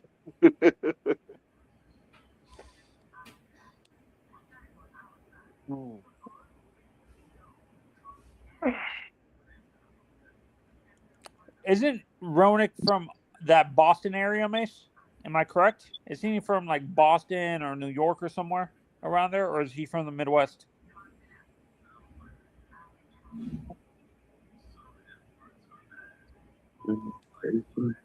That's crazy. Yeah, we're dead, man. Later. Hey, that boy, you Ohio, right? Y'all okay with the storms? You all right? Yeah, pretty much. Did you get any bad parts of that? Outside of the usual thunderstorms, that's about it. That's about it. Okay. Yeah. Is it? Are you guys still having snow there right now? No, Vade? Uh-uh. it's Because too warm. It's too warm for snow. yeah, and the reason why I'm asking that is because in April they were like I saw reports that it was still snowing in April, so I wasn't sure if Uh, May was having yeah, that weird. in the far upper north is still coming down, but no, where he's at, nah, we in tornado season. Mhm. Countdown to hurricane season starting. I mean, it snows in April sometimes, but not every year. Yeah, Was that so? This year is a rare year where it was you guys got hit with multiple like a blizzard in April and stuff No, like not that. this year. mm-mm. Not this year. Have you guys Nah, got other hit? places got hit. Did you get hit by a tornado? Have you guys got any tornado warnings where you are right No, now? All right, how close are you to Columbus? about 2 hours. About 2 hours away. Okay, yeah. Is Cincinnati Uh, closer to Columbus or is yeah, Cincinnati where's closer the to Columbus or Cleveland? Uh, driving wise, Vader. Columbus. Cleveland is all the way up north. is all the way it's further north? I'm still learning your state. Yeah, I've been keeping my eye on the storms. It's like they got some heavy flooding, I think, and then it was like a few warning tornadoes.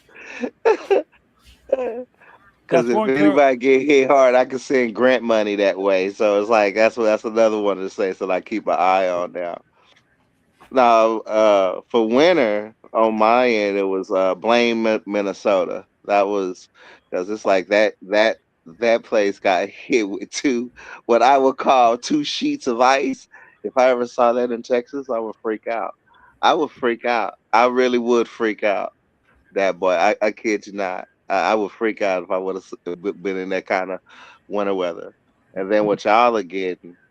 Yeah, bro. Yeah, well, we used to get storms like that wide and strong down here in Texas. But Yeah. I'm keeping an eye on that and everything because we can put out emergency funds and we get the boots on the ground and try to help us folks get their roofs and all that shit. But Ohio, I have to be a little bit more precise because it's like your college, like your university, Ohio State. They got a lot of dignitaries there, and we pretty much got to be on professional upper echelon professional dealing with the state. So I've been learning. I've been learning a lot. So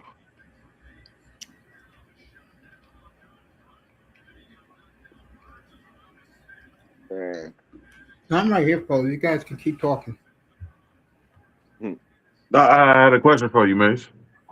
Yeah, go ahead, family. Has Aaron Judge ever won a home run derby? Who? Aaron Judge. No. This guy won a couple. Pete Alonso. Okay.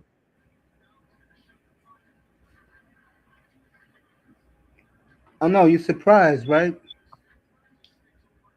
Right. I don't even think Judge participates in them no more. That's what I was trying to remember if he's ever even been in one. Yeah, I don't think he ever participated. Okay. Oh man.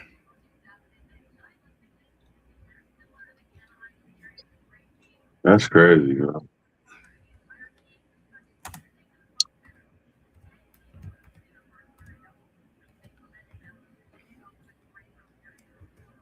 Like Judge never participated. Yeah.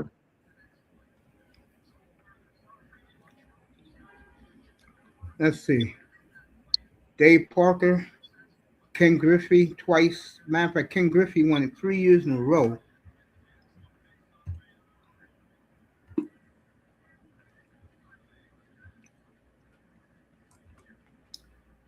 Oh, I remember the Griffey years.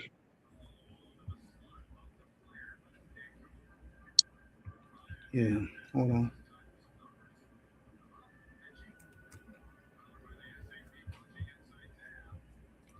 All right, here you go. Parker, Strawberry. Okay, let me do the American League. Uh,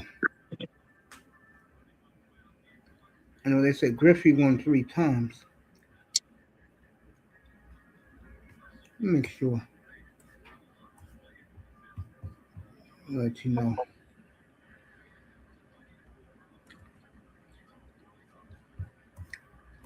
Remember Bonds winning one year. Yeah, I remember that.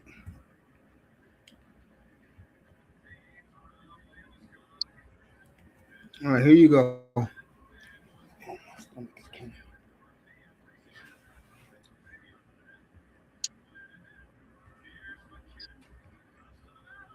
right.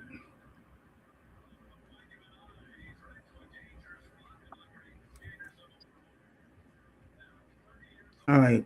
I'm gonna do it back. I'm gonna do it the right way. Parker, Wally Joyner, Andre Dawson, Ryan Sandberg, Eric Davis, Mark McGuire, Juan Gonzalez, Ken Griffey, Frank Thomas, Barry Bonds, Tino Martinez, Ken Griffey, Sosa, Luis Gonzalez, Jason Giambi, Garrett Anderson, Miguel Tejada, Bobby Abreu, Ryan Howard, Vladimir Guerrero, Justin Morneau, Prince Fielder, David Ortiz, Robinson Cano, Prince Fielder, Jonas Separatists won it back to back, Todd Frazier, uh, Yep, James Frazier, I Earl remember that. Batman. All right, Aaron Judge won his rookie year in 17. Okay.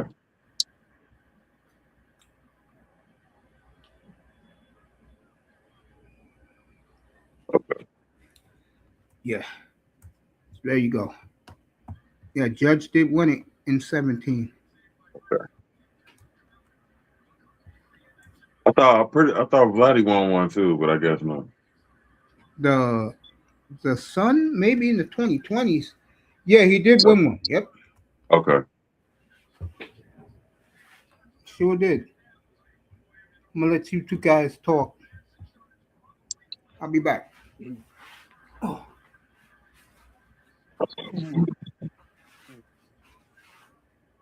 oh. I'm resting. I'm laying down. I've had a long week, and I still got 2 more days to go, and I'm just resting. I should have worked out. I skipped. Consistency is the key, but I'm tired. Mhm. Mhm. I cut down on calories. Uh, Kicked in a calorie deficit, so I've been fasting, and so far I've toned down and added on muscle. I've lost 8 pounds and added 4 pounds worth of muscle. I thought, instead of saving up for a graphics card that now costs $4,000, that boy, I went ahead and bought a weight room. Nice. Hey, shoot, Last year I switched over and went to a rival company. They had offered me a better deal, and now I'm starting to reap the rewards of it. And I got a promotion and a nice, really surprising raise and a bonus. And I think, yeah, life has been good. It's really been good.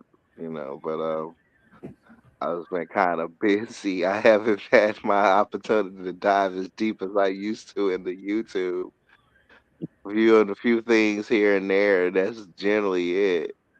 When Roger Report is on, I'm actually either handling situations for Chicago or other parts of the state that we also manage.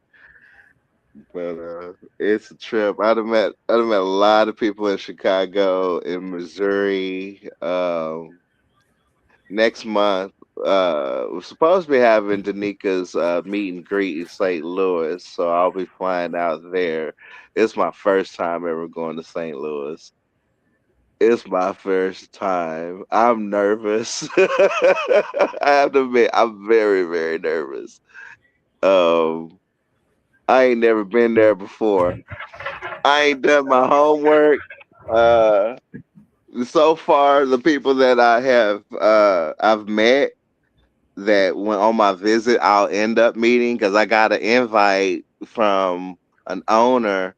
He says he's the only black uh distributor pretty much in that region, liquor or something. I get a free bottle, so I got an address to a liquor distributor that I'll be meeting.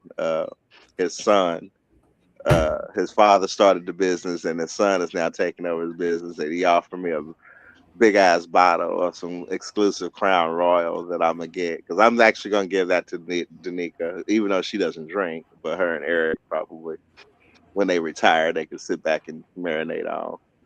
And like I'm nervous as hell. I told the nigga, I'm like, man, I'm scared as hell coming to St. Louis. I ain't never been there before. I don't know what the hell to expect.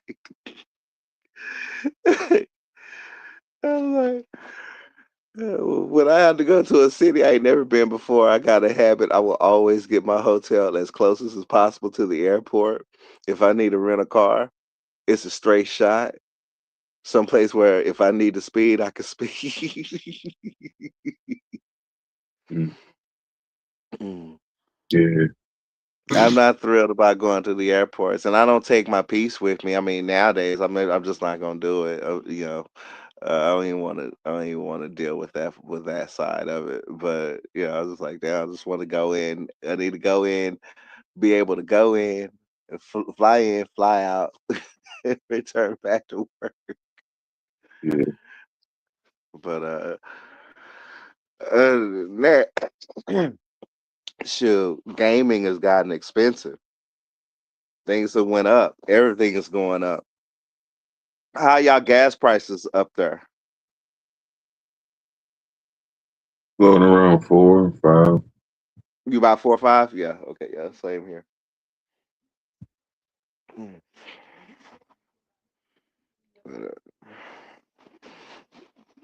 Mm.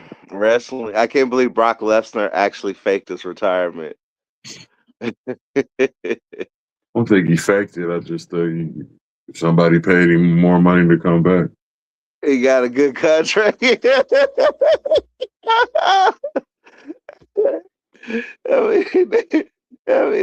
shocked the hell out of me when he popped up. He pulled a Mark Henry. I was like, oh, he pulled a Mark Henry. Mm. Oh I man. wasn't like surprised. I mean, I was surprised because I was actually sad because I was like, "You mean to tell me this is the resume? Brock Lesnar's gonna go out like that?" And I was like, "Well, I guess that is it. I mean, shoot, you know, he got the. I was like, he got everything he wanted in that first contract because he wanted to be the monster heel. and then he wanted to have a little moment where he's a face, and then he gonna switch back to beast mode. Yeah, so I'm like, I thought that was it. I really did. But I wasn't this year's. I was not really impressed with WrestleMania. Uh, Backlash, I wasn't as impressed. Now Tribal Combat, I can get a little bit into, but I think it's really stupid that they fighting their own relatives like this. Because we all know the Rock is just gonna show up at some point in time to break all that up. We'll see. I'm happy they're pushing Jacob though. Oh, I'm very happy for Jacob. I'm very happy. I'm very happy for Jacob. Yeah. But yeah, yeah.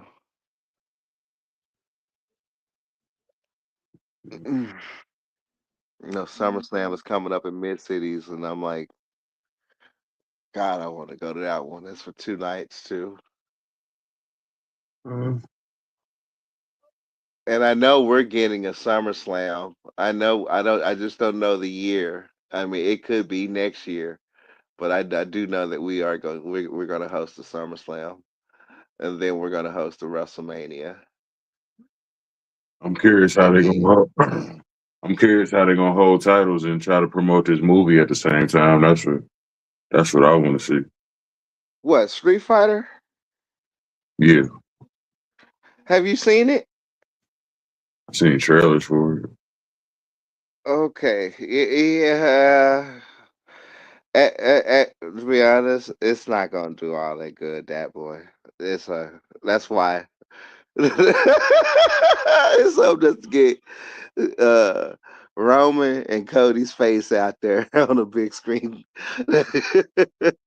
I see why they took the part. Um, I'm a Street Fighter head though. It don't, I know I'm yeah, see. I mean, yeah, I was about to say that. I'm like just like the that Mortal Kombat sequel. I mean, it gives more homage to the gamers that like it. It's gonna be just like it's gonna be on that level. I'm It's gonna just be on the wondering same level. how they gonna hold titles and try to promote a movie at the same time. That's gonna be crazy. Well, yeah, yeah. I mean, The Rock did it. They'll just be on a schedule like him. Just like One because we were person expecting could. Roman. Yeah, we were expecting Roman to drop the belt just so he can go on that PR tour. But I mean, as still could possibly come. I mean, technically, we're now post his contract, and it's obvious he's either about to sign a new one, but he is due for his yearly. You know how he always take that sabbatical. He's due for that real soon. It should really start right around now. Actually, come to think about it, because last time he returned back at SummerSlam. So yeah, he may be getting ready to drop the belt just so he can go on that. I mean, at this Clash in Italy, I think he could drop the belt and go on Yeah, it. But yeah, just the we'll see. who is the We'll see. question. I just hope that because yeah, now they're acknowledging the ticket price issue. They go ahead and drop, begin dropping ticket prices, because I mean, sadly everything has gone up in this country, but TKO is ruining the whole product with what they did with ticket prices.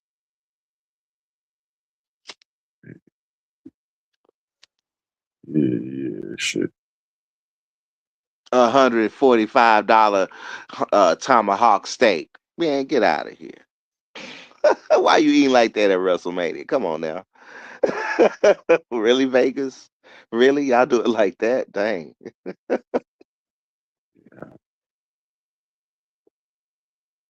Ticket prices wouldn't even be so bad if they actually put out some decent storylines and shit.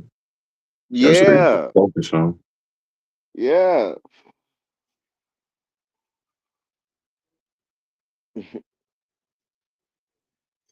Yeah, the past couple few weeks, I've watched it just a little bit, but I have deterred from watching it as much because I'm like, okay, I'll just wait till get to the pay per view, and then the pay per view, I still call it pay per view, but get to the event, and I'm like, man, please, I would have been mad if I paid that much money and saw that crap.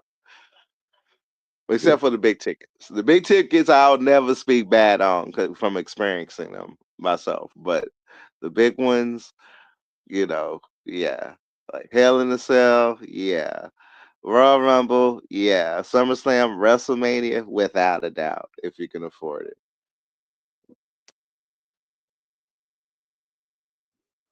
Yeah.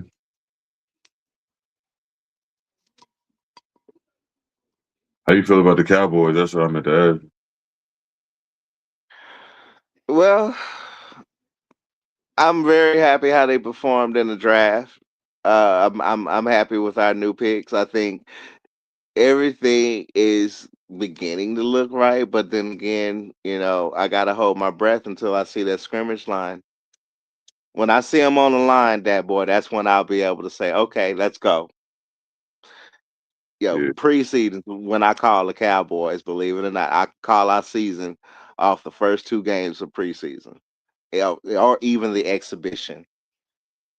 Now, I see that line. I was like, okay, that look like a playoff line. All right, we probably gonna make it to the playoff. If I see how they play, even though they don't like to play the star players at the beginning. Up, there go the whole season. I've been successful on those. Up, there go the whole season. Nope. Mace says we might do 13. I don't know yet. I don't know yet. Honestly, my vibe is I think we're gonna do better than that. But you know, if it still comes down to December. Now we do, thanks to Mace for informing me, we got to buy at week 14. That's gonna help us in December. So depending on where we position that in the NFC East, that buy is gonna help us out. And potentially we could definitely be looking at playoff spots by then. Yeah. But we'll see. Schedule. That schedule is We'll brutal. Yeah, it is. I mean, that's a long midseason. I'm worried about injuries. I'm worried about injuries, bro. But hey, we gonna be a dynasty again. It's coming. Who knows? Who knows? I'll be watching closely though. I had divorced them last year and went with the Kansas City Chiefs, but I'm also with the Kansas City Chiefs as well. Uh, ready for they comeback. I want the Cowboys. I want it to be the Cowboys versus Kansas City. And I want Mace to finally. You don't have to kiss the ring or bend the knee. You just gotta tip hat to the cowboy hat when the Cowboys beat the Packers and we beat Jordan Love once and for all. He ain't owning us. We're gonna take our name back on our stadium. It ain't gonna be Jordan Love Cowboy Stadium. It's gonna be Dallas Cowboy Stadium. Not no Jordan Love nothing. Not no Packer nothing. They ain't gonna own us no more. So this season, I want us to go after our enemies so we can send a message, and then next season we come full throttle. I just don't know about Dak. I mean, I ain't got nothing against him. He put up my numbers. He put up more numbers than I anticipated last season. He outshined my expectations, really did. So if he could do that again this year, yeah, yeah, you never know. You know. Okay. But I want the Cowboys to be right there to stop the Philadelphia Eagles. I know that. Uh, I want the Cowboys to play well against the 49ers. Uh, I definitely want them to keep they boot on the necks of the skins. Yeah, we gonna have a very interesting conference this upcoming season. And the Giants, it's gonna be tight. We'll see what the boys do. Giants got a couple But more years. Eagles is tough though. yeah, yeah. So it ain't gonna be easy. It ain't gonna be a cakewalk. Commissioner don't like us, but he did give us that favor. A late season bye. We can use that to our advantage. I certain the coaches are probably strategizing around that to use that to our advantage. Yeah. Well, we'll see. I mean, Pickens is gonna be damn near triple coverage coming into the season. So yeah, it's gonna be interesting. It's not gonna be easy for him. I ain't gonna be too hard on Dak. Pending his actions, I'm not gonna be too hard on him because I mean he really did outshine my expectations with putting up all them points like that last season. I Ain't gonna didn't be know able. he really. I really didn't know he had the potential of doing of pulling off some of them games like that, bro. I Yeah. mean, did for real, 41 points. I mean, shit. I mean, okay, now you starting to put up Romo numbers. Hold on, maybe wait a minute, maybe I was wrong about you. Pickens was always good, Mm, but yeah, yeah, he didn't yeah. want to be in Pittsburgh. It's just you can't even double him anyway. Man. It's CD on the other side. You can't double. Mm. And I miss Lamb. I do miss Lamb. I miss him bad, bro. I miss him. Uh, not whatchamacallit. Damn, not Lamb. Whatchamacallit. He went over to Green Bay. Parsons, not like Lamb, but Parsons. I miss Parsons. I do. That was the gut. That was the gut punch. But at the same time, I think we could definitely replace him. Yeah. He already did. The defensive line, one of the best in the league. Uh huh. Uh huh.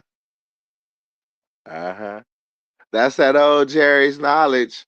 They think they hot shit, but they will miss them. We may miss them when they immediately depart, but they can be replaced.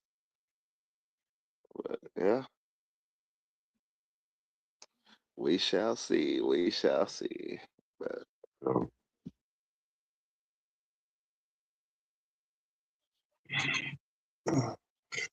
I still gotta honestly learn. Our new coach's style. Yeah, I mean, I can't necessarily. I mean, he's been with us for a minute, but yeah, I after McCarthy. I mean, this is a whole new learning scam for me as well as what their selection of plays and such. It does seem like Dak has more freedom and liberty on the plays that he's choosing, but it's like from what we've seen in the past, we're almost in a gray area. We don't know what to expect from the Cowboys, honestly. who is their new coach? Mace, are you around? Because you can probably pronounce his name better than I can. It's like that boy.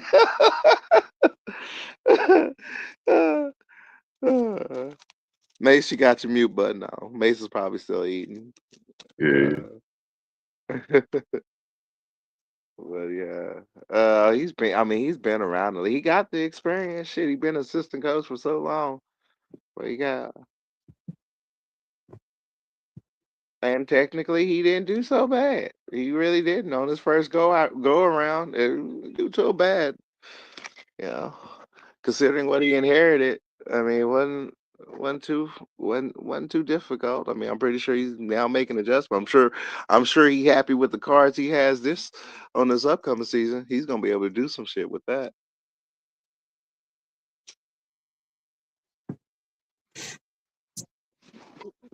Weird thing though, ever since we did sign him, I mean, there hasn't been any talk of us needing another coach or who we would prefer for another coach. That's been shut down. It ain't, mm-mm. oh, Brian Schottenheimer. Okay. There you go. Thank you, Brian. Yeah, Brian Scheinheimer. Yeah.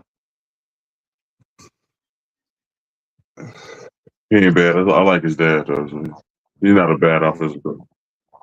Mhm. Mhm. Mhm. I mean, there has not been really any criticism, any strong criticism about him. It's more like, I mean, Jerry actually takes all the heat, but yeah, Yeah.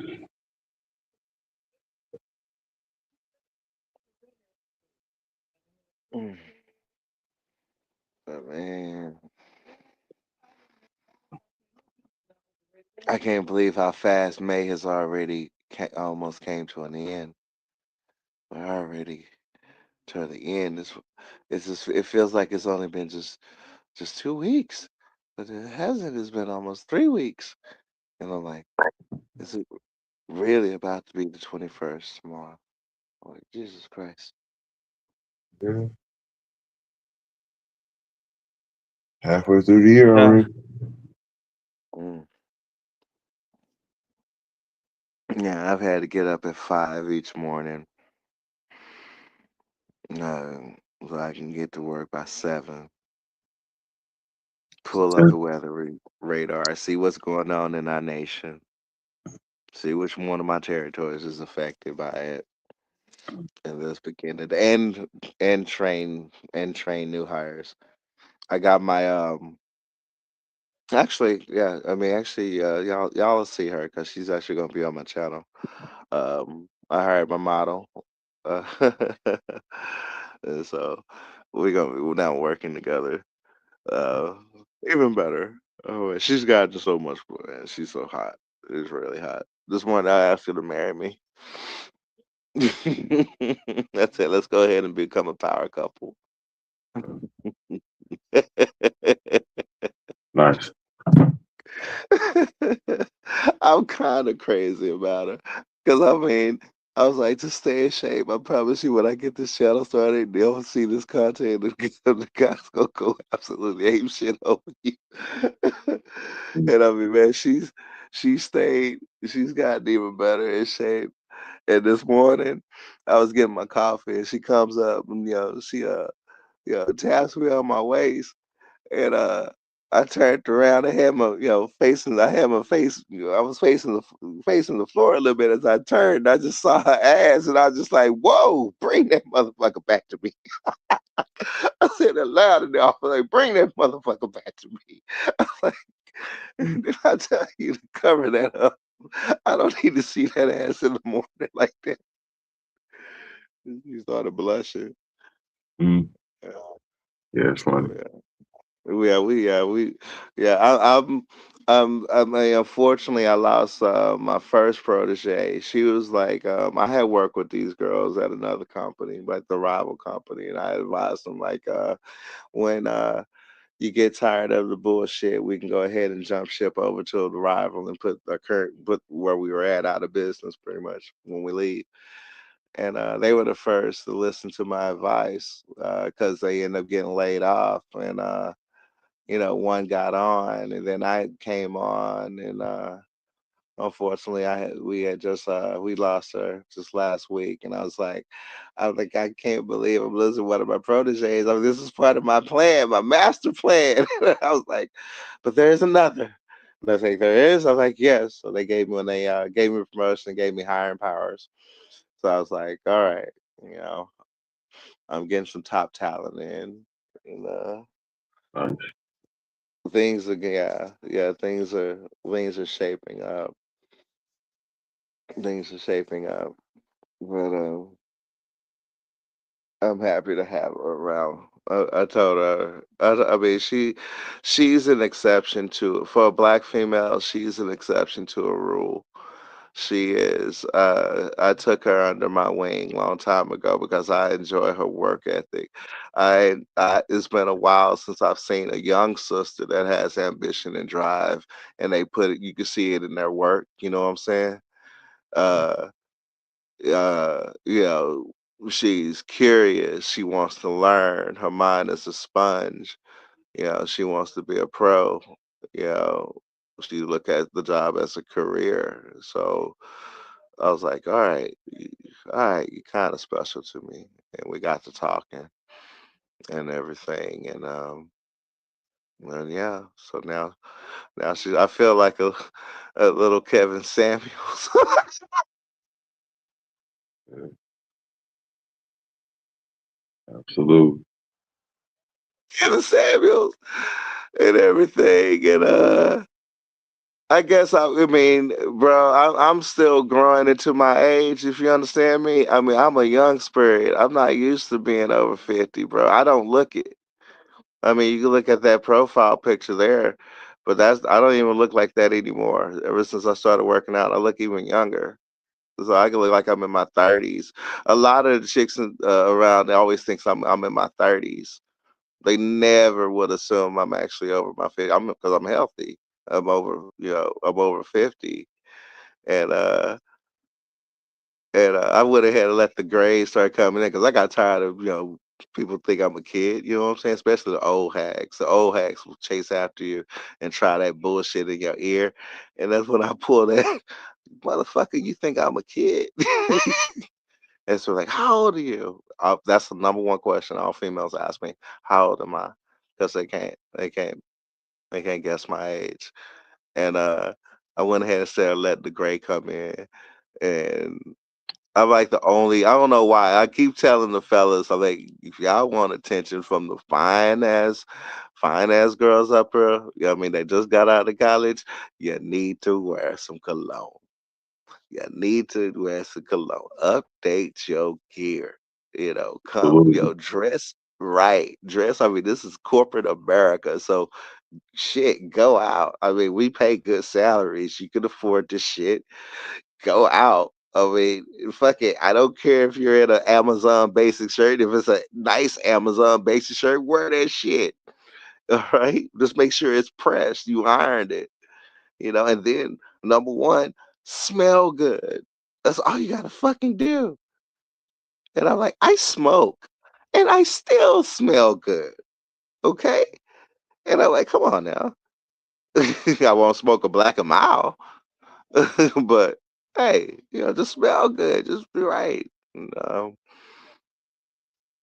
I'm whipping the young guys into shape a little bit. They getting it together.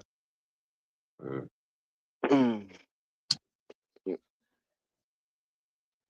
But other than that, other stuff. I'm booked to cover the primaries on election night of Tuesday, November 3rd this year yeah, for the mid-election for the midterms. I'll be working that. As a matter of fact, I'll be at the poll centers here in Dallas. Uh, you know, helping voters get their votes in and counting votes that night. yeah, yeah. That's tight. Mm, it's old folk stuff. I mean, I ain't got much else to do except for enjoy life. I figure I want to go ahead and try to contribute. Just try to do something. Right. Never know. Never know. You never know. But yeah, that's about it. My boring ass. um, Tight. I'm gonna try to get some content. I'm gonna try to get some content of her and her workout and her yoga pants and her workout. Boy.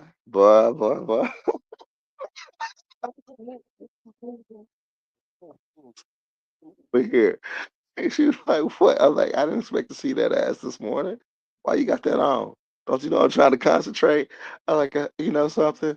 I already told you this because I've been on your Instagram for so damn long. I done fallen in love with you. Can we get married? Can we go ahead and do this? Become a power couple?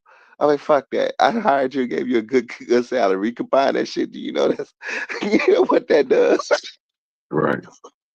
She's like, I'm like, yeah. I'm like, yeah. I'm like, we're gonna talk about that. We're gonna go out this weekend. I told her I'm gonna take her out. Mm. I am gonna take her out. Motherfucker fine.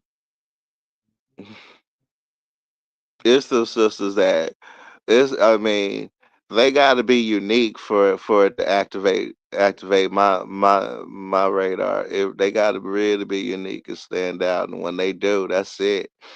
When I got my eyes on them, oh, I'm coming for you. I ain't stopping. You ain't stopping till I have you. And I already had her, but I mean, yeah. Yeah. Yeah. Yeah. And take her out to dinner, and then we're gonna go out to the range and we're gonna shoot. Yeah, that sounds like a good day. Mm-hmm. Mm. I told her I want her to get a permit so she can go ahead and, well, she don't need a permit anymore. I mean, we don't require conceals anymore. So, but I told her I wanted her to get her a piece because she got to protect that body. I'm not playing.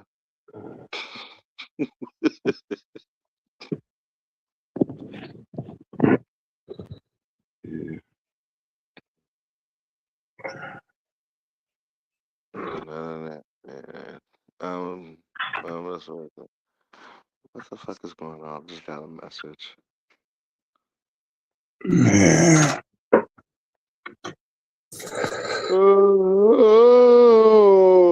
was Oh. ready. Tired of motherfucker myself. I was wondering where Mace was at.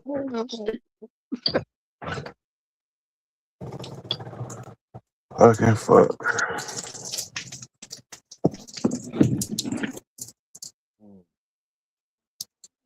So what do you? I mean, have you been keeping up with that ABBA story about all the women coming out that he got pregnant and he kicked out and whatever and all that?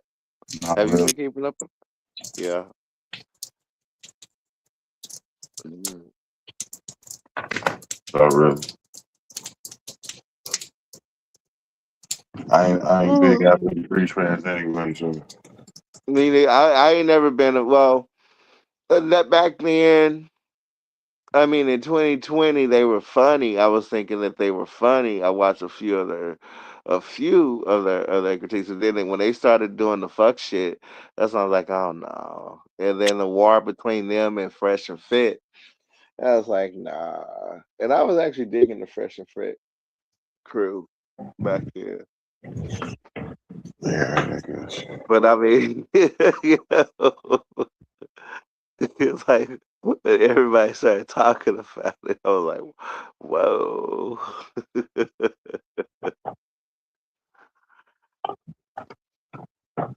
I'm more of a Saint guy anyway. So. Say again. Said I'm more of a Saint guy anyway, so Oh, you been watching the Saint? yeah.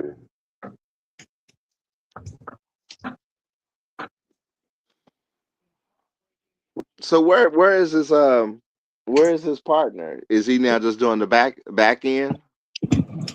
I mean, from what I can remember, he always been doing it by himself.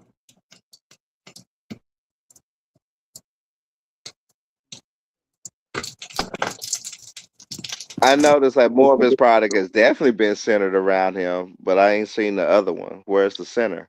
Where's the I Saint mean, center? I think that's just a name. I think he's always been by himself though. He Oh don't yeah, link up with that. Marquise. Yeah, he don't Marquise link. has been by himself. Now think about Yeah, Marquise. I do out of all Kappas, that name is very familiar to me. He actually, I mean, he knows. I know homeboys that know him that are frat. right. I mean, yeah, I mean that. I mean, I could, definitely vouch for his credentials. Is that's true? That's very true. I'm like, yeah, Marquise. I'm like, I've heard of that name before. I'm like, yeah, he is frat. I know some frat brothers that know him. I may have even because he does look familiar. I may have even probably met him once, but I mean he looks awfully familiar. But yeah, in the HBCU, yeah, yeah, a lot of us do know him. But the other guy back then that he had, I didn't know who he was. I guess they had made their money on whatever business deals back then that made them go over or whatever. But I know him from tech, so I didn't even know he was frat like that. yeah, oh yeah, yeah. I mean, he was one of the leaders. He was. It still is. Still is. A lot of that is. Yeah.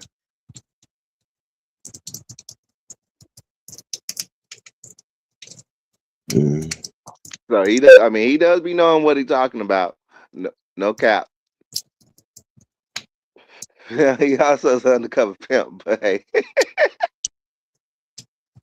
It's not a pimp. That's just the game. Shit. He been on whatever a couple times, so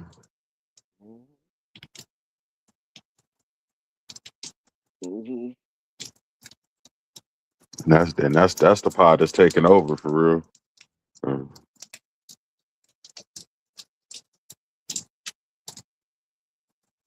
Mm-hmm.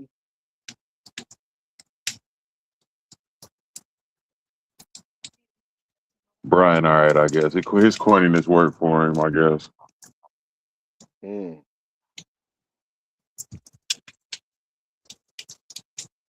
But Andrew, that's my dude, though.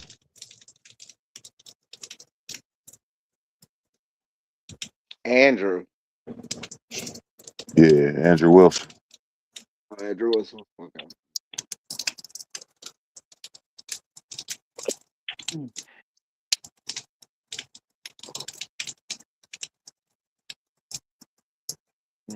Yeah, yeah.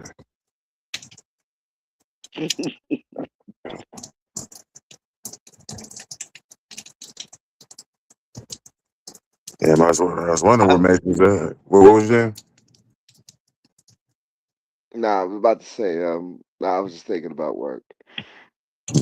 I'm gonna have to figure out tomorrow morning on how to explain to my boss that hey, when it comes to property management right before Memorial Weekend, shit shuts down.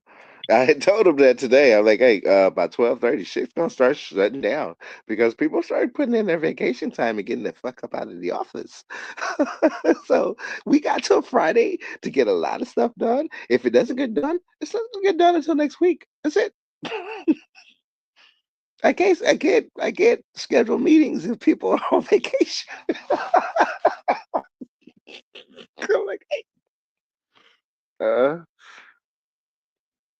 we just sit back and we just enjoy the wine.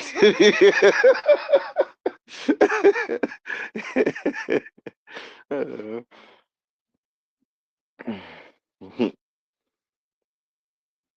mm. On YouTube, let's see.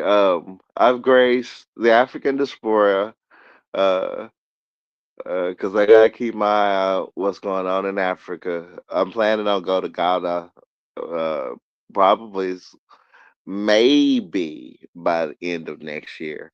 Uh, I've also kept up here and there, Roger Report when I can. Uh, BGS a little bit. Um, Platinum, Platinum, been- Platinum been going here. And then sometimes I listen to Coda still, like at night. Uh, yeah, cool. Always on. Yeah, yeah. I ain't know BGS was even still around. Oh yeah, yeah. He still has his AMAs. Yeah, he does his daily AMAs. They've been pretty good lately. They have. They have been pretty good I've lately. been seeing Obsidian on the St. James dude, little I've pod. seen it too. Yeah, yeah. It's good to see Obsidian back on YouTube. Well, it was unfortunately why he had to leave and how he got banned. I hope they are fixing that and giving him his channel back. But yeah, I've noticed he's been on a few other streams, getting Uh, some more exposure. absolutely. Hmm. Yeah. Yeah, I was like, oh, so he does have okay, so he has upgraded his pod studio. I Yeah. remember Kuda was helping him out, and I mean, shoot, that was a couple times I've been on the panel right with Obsidian. Like, when I met him, this man, like, Kuda, you want to meet him? I'm like, go Obsidian, okay, okay. I Yeah. didn't know, I didn't know his. I mean, at that time, I didn't know his full name, so I just only knew him as Obsidian. That's it. There's Kuda was giving him tech, insight, you know, because I remember when he was actually learning that shit, when he was learning how to use that roadcaster. Uh, I was watching that. Yeah, that's because I mean that's when I had found Kuda. That's when I had finally from Danica. I had dived into the Black Manosphere. I had found Kuda, and then Kevin Samuels, because I was like, Kevin Samuels, hold on, Mr. Samuels, not Mr. Samuels I used to work with, and I'm like, holy shit, it's him. I'm like, oh, well, hello, Mr. Samuels, this is what you're doing now. Nice to see you again 20 years later. I laughed my ass off. I'm like, you know, like, I'm like, he gave me my start. I'm like, that's him.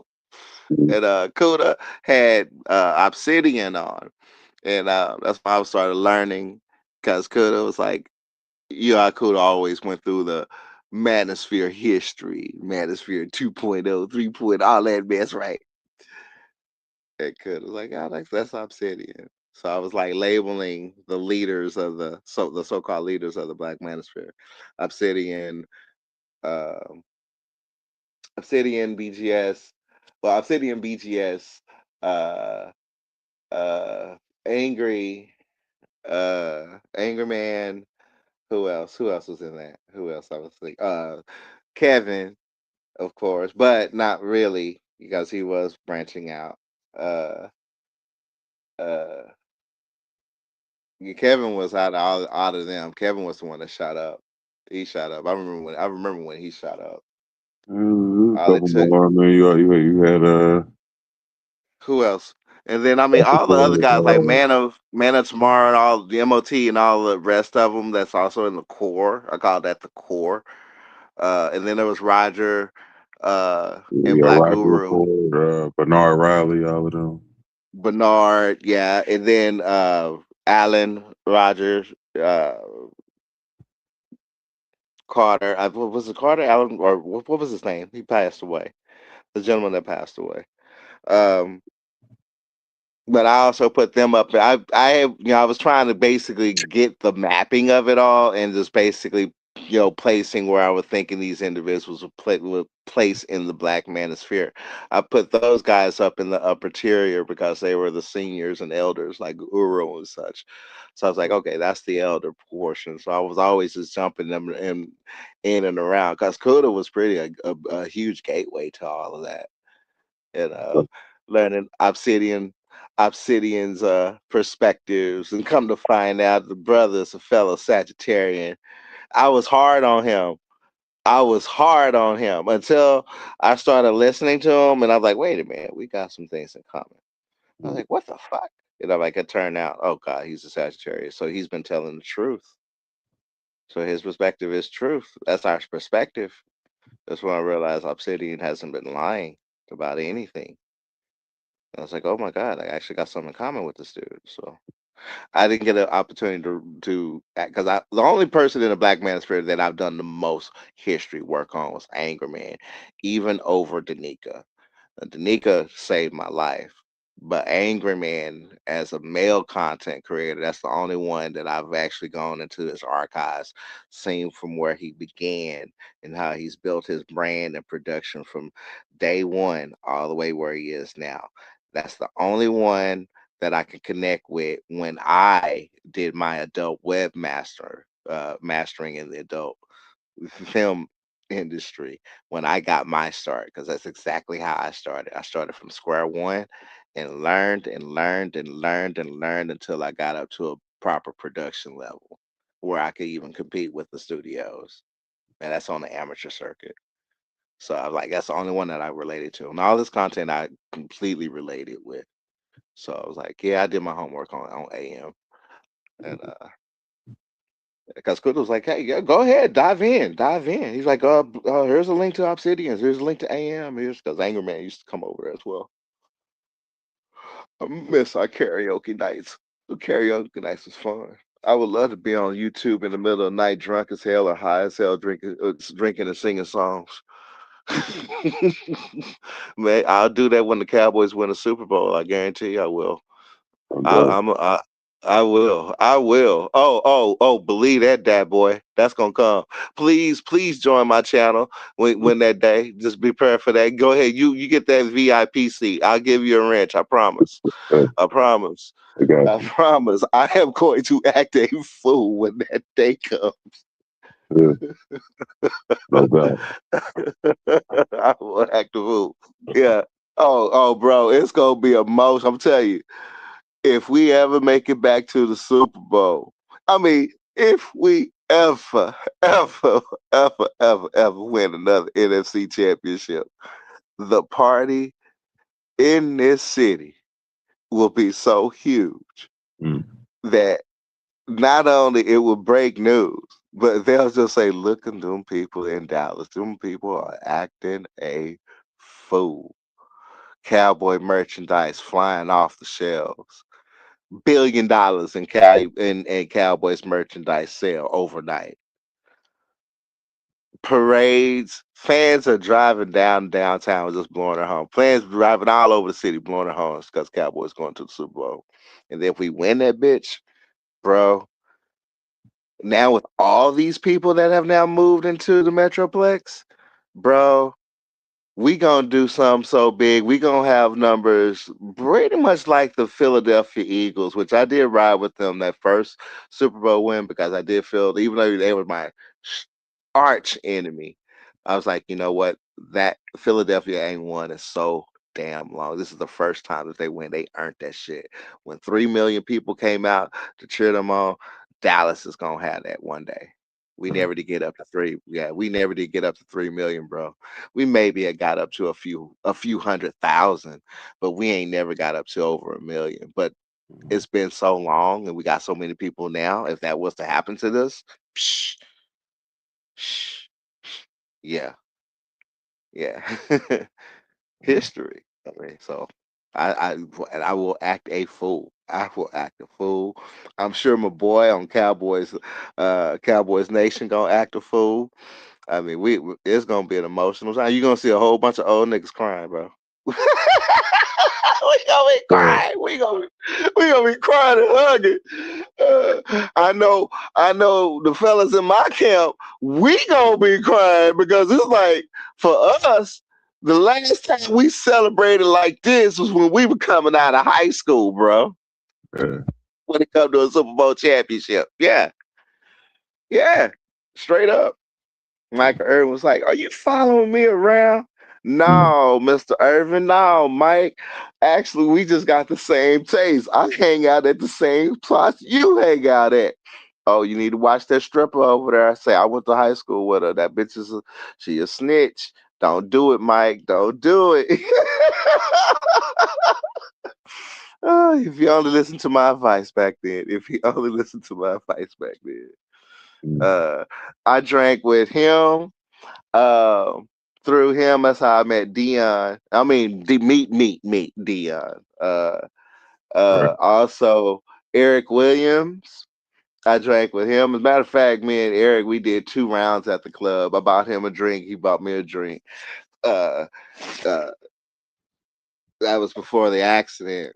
But yeah, I mean, I was right. I was right around. I was hanging out with them. They used to hang out at the same strip clubs I hung out at, and yeah, they were cool. Jimmy Johnson, uh, Nate Newton. Nate Newton actually gave me my first Burger Street burger. That's a burger. It's a burger chain down here. Yeah. In that moment, I had became a complete consumer fanatic for Burger Street burgers because Nate Newton was like at that time the nicest of the Cowboys. Dude, one day he celebrated those good years, bro. He went to Louisville Mall. Louisville's a little suburb outside Dallas. Right. Went to Louisville Mall, and anyone that he ran into in the mall when we were all kids. Again, this is when we were all in high school, so we were all high school kids. You know, he came up there and he was like, "What y'all doing here? Y'all should be in school." It's like, no, we're not in school. I'm grown. I got my own driver's license. I got my own car. How old are you? It don't matter how old I am. I got my own car, and you Nate Newton. Can I get an autograph? Boom. He used to give. I mean, one day he went down. Maybe he was high. I don't know, but he went down just giving out money to all the kids that ran up to him. Bro, brought us some Burger Street burgers, bro. Now back on that championship team of the team of Ken Norton, Charles Haley, Michael Irvin, Emmitt Smith and such, Troy Aikman, uh, what they would do on practice, they'll go ahead and what they decide for their lunch if their diets was forbidden, which they all were because they needed a good source of protein, you know what I'm saying, to stay in shape. Uh, they would order out. And Nate was the one that introduced the whole team to it. I'm telling you, boy, them fresh cheeseburgers are so damn good. That double T is so damn good. And explained the size. Yeah, that was also what played into the size of the Cowboys' offensive line back then. Man, it was some Burger Street burgers. And when he ran into, because my sect was always athletes, football players. I was the first wrestler of my wrestling team for my high school. Um, so it was us, track, a few basketball players, but mostly football players, and us. And when he ran into kids like that, shoot, man, he just opened up arms. Man, that man was so freaking cool. He was cool. He was really cool. Uh, I met Dion, I met Darren Woodson once. He was pretty cool. yeah, Darren is really cool. Darren's really and he's really, really, really, really grounded. Really grounded. Believe it or not, during those years, he didn't have an ego at all. That man was grounded as fuck. Yeah, he's real cool. Let me think. The only person out of that era that I had an issue with was Alvin Harper. Alvin Harper had an attitude. Emmitt Smith was really standoffish because he wasn't from here. He was more of a Floridian. So he kept people at a distance, and he did have a very big ego. After he got the rushing title, yeah. Now, also, we didn't question it because if you would have seen, outside him wearing his uniform, you would have seen him out and in his slacks when he sat down and crossed his leg, man, them big ass hamstrings that dude had, bro. Bro, it was like a little old thick leg ass, little thick leg ass bullet. That's funny. Yeah, bro. I saw him. He had opened up. Okay, he had opened up with what he did with his first portion of his money. He had opened up a mobile cell store. I mean, business ventures back then in the '90s. You're pretty much you're pioneering yourself if this takes off. Yeah, Emmett was able to not only try at a mobile cellular business, but also have it leased at one of the most affluent malls here in Dallas, a mall which I live very close to this very day, right now. Because we only got two here now. The rest of them are now closed and shut down and whatnot. But he was able to do that, and I had went there when it first opened. This is when they started showing the $1,000 leather Dallas Cowboy jersey. Well, not jersey, but jacket. We wanted them back in the day, and then we also wanted the Miami Dolphins leather one too. But uh, those were the big sellers back in the day. Uh, we met him, and he had on just like a gray suit pants vest. Vest was on tight. He's like, damn, dude, Emmett was a bullet. I call him a bullet. And he sat down and crossed his leg. Boy, you saw that big old thigh. He was like, no wonder people can't. Why may it take 6 men to stop you? They all got to jump on top of you. They got to weigh you down. Yeah. But he kept fans at a distance. You know, that was just Emmett. Michael was very open and cool. Michael was really cool. Michael was my closest cowboy that I had a friendship with because he also invited me to Potter's house. Hence how I met Dion. I met Dion when Dion was with Pilar and such. I even met her. Pilar looked good back in the day, bro. Mm. But uh between what happened between them uh was starting to break out as a common thing in relationships around Dallas. I mean, all the sisters started acting crazy like her because I mean, when they were able to get away with it, this is what they started doing to they dudes they were in relationships with. Yeah, that shit spread like fire out here in Dallas. But that's yeah, that's when I met Dion. And Potter's house actually got him right. Uh TD Jakes actually did really good with him. That's why Dion is how he is now. And I mean, honestly, at that time in our lives, we definitely needed TD Jakes because he guided a few people to the right path. But Dion, he was. I always thought Dion, when he first got here, he would have that arrogance, and then he did. He was being his prime time, but he also opened up a nightclub called Prime Time 21, and yeah, that was a sacrificial lamb to his maturity. But yeah, he know the game. He know the game. He know the game. He love his sons. He love his sons to death is what he told me face to face. And why he what brought him to the church. And I wouldn't even remember a church. I mean I was invited. And I was like, okay, hey, well it's really nice meeting you, Mr. Sanders. And mm-hmm, we Actually, go back. We get um, now these modern cowboys, yeah, it's hard to reach into them. Ran into Troy Aikman after he retired. He just shrunk down to normal size.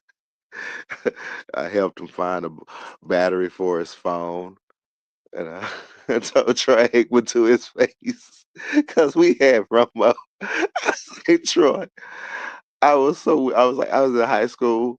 I was like, those best years of our lives, brother. I was like, thank you so much for all the years, Mr. Aikman. And I was looking around in the store. I was like, why they afraid to approach you? I'm like, oh, the hell you are. And he was like, yeah, I get that often now. And as a fan, I just want to help you. I'm like, let me, what you need? And he was like, he's trying to figure out the battery for his phone. I helped point him out what kind of battery, because I was there picking up a video game and pointing out what battery. And I was like, wait a minute. I was like, I know I haven't grown that much, but I'm taller than you now. I'm like, wait a minute, did you shrink? And he was like, that's what all of us football players do after we retire. And I was like, really? Yeah, Aikman was a good guy. Aikman was a real good guy. uh, seem like Aikman, yeah, yeah, no problem. Never. I mean, even in games, I only think when it came to Troy Aikman ever getting into like a scuffle was maybe once or twice. Now, also, another factor which played into it because I was at that game. I was at the game. I threw snow at Jimmy Johnson. I didn't throw it at Troy Aikman that night because I mean he was a kid. He was a rookie. And I was like, he sucked, but then again, the pressure on him. So I was like, but even as a kid, I was like, I ain't gonna blame him, but I'm gonna blame that guy right there. So I started throwing snow at him. I was like, run your ass up high, run on up there. mm, Boo! Y'all fired Tom Landry. Boo! I'm like, I touched Tom, met Tom Landry. No, I met him and I touched that. No, he introduced me to a Dallas Cowboy cheerleader. He mm, introduced me to the team itself. mm, It was hot. I was hot. I was hot. When Jimmy came in, boy. That's only. I mean, it was only out of my moments of rage. The iconic historic game where when the Cowboys fans went off on them the first year, and then that Philadelphia game where Irvin got hurt. mm, Oh, I think I conjured up demons, dog. I was so mad. mm. Yeah, yeah. Good. Yeah, I was walking down memory lane. This is old man stories now. I actually gotta we I actually gotta drop down for a minute. I gotta make this call before it get too late. all right, bro. But yeah, where's Mace though? Mace still on mute. I don't know where he at. Mace, if you're there, we gotta go. It's like it is getting late. I gotta drop too. Uh, But yeah. But have a good one, Dad boy. I'm just going to drop on off too, cause I got some agenda to do. Get ready for the morning. indeed, man. I'm out. I'm talk to you next time. All right, bro. No Peace. doubt. Yep. Yo, Dak, be good, bro. There you are. You're back. Raven, I Yes, got some sir. advice for you. Don't plan that parade so quickly. Oh well. Well, first it's target Green Bay. Yeah, we gonna snap some ankles. Oh, yeah, we gonna take out our enemies first, and then we gonna plan our parade. Okay, man. Bro, I'll be Oh yeah. back. I'll be back probably Friday or Saturday. All right, bro. All right, bro. Have a You good be night. good, man. Thanks for You entertaining. too. 'Cause I was listening to you guys. You guys were great. Peace, bro. Have a good one. You too, man. Good night from the Oasis, everybody, and congratulations to Miss Molina and to Moss and to all the Arsenal fans. Log off and relentless. Enjoy your championship. Good night from the Oasis, everybody.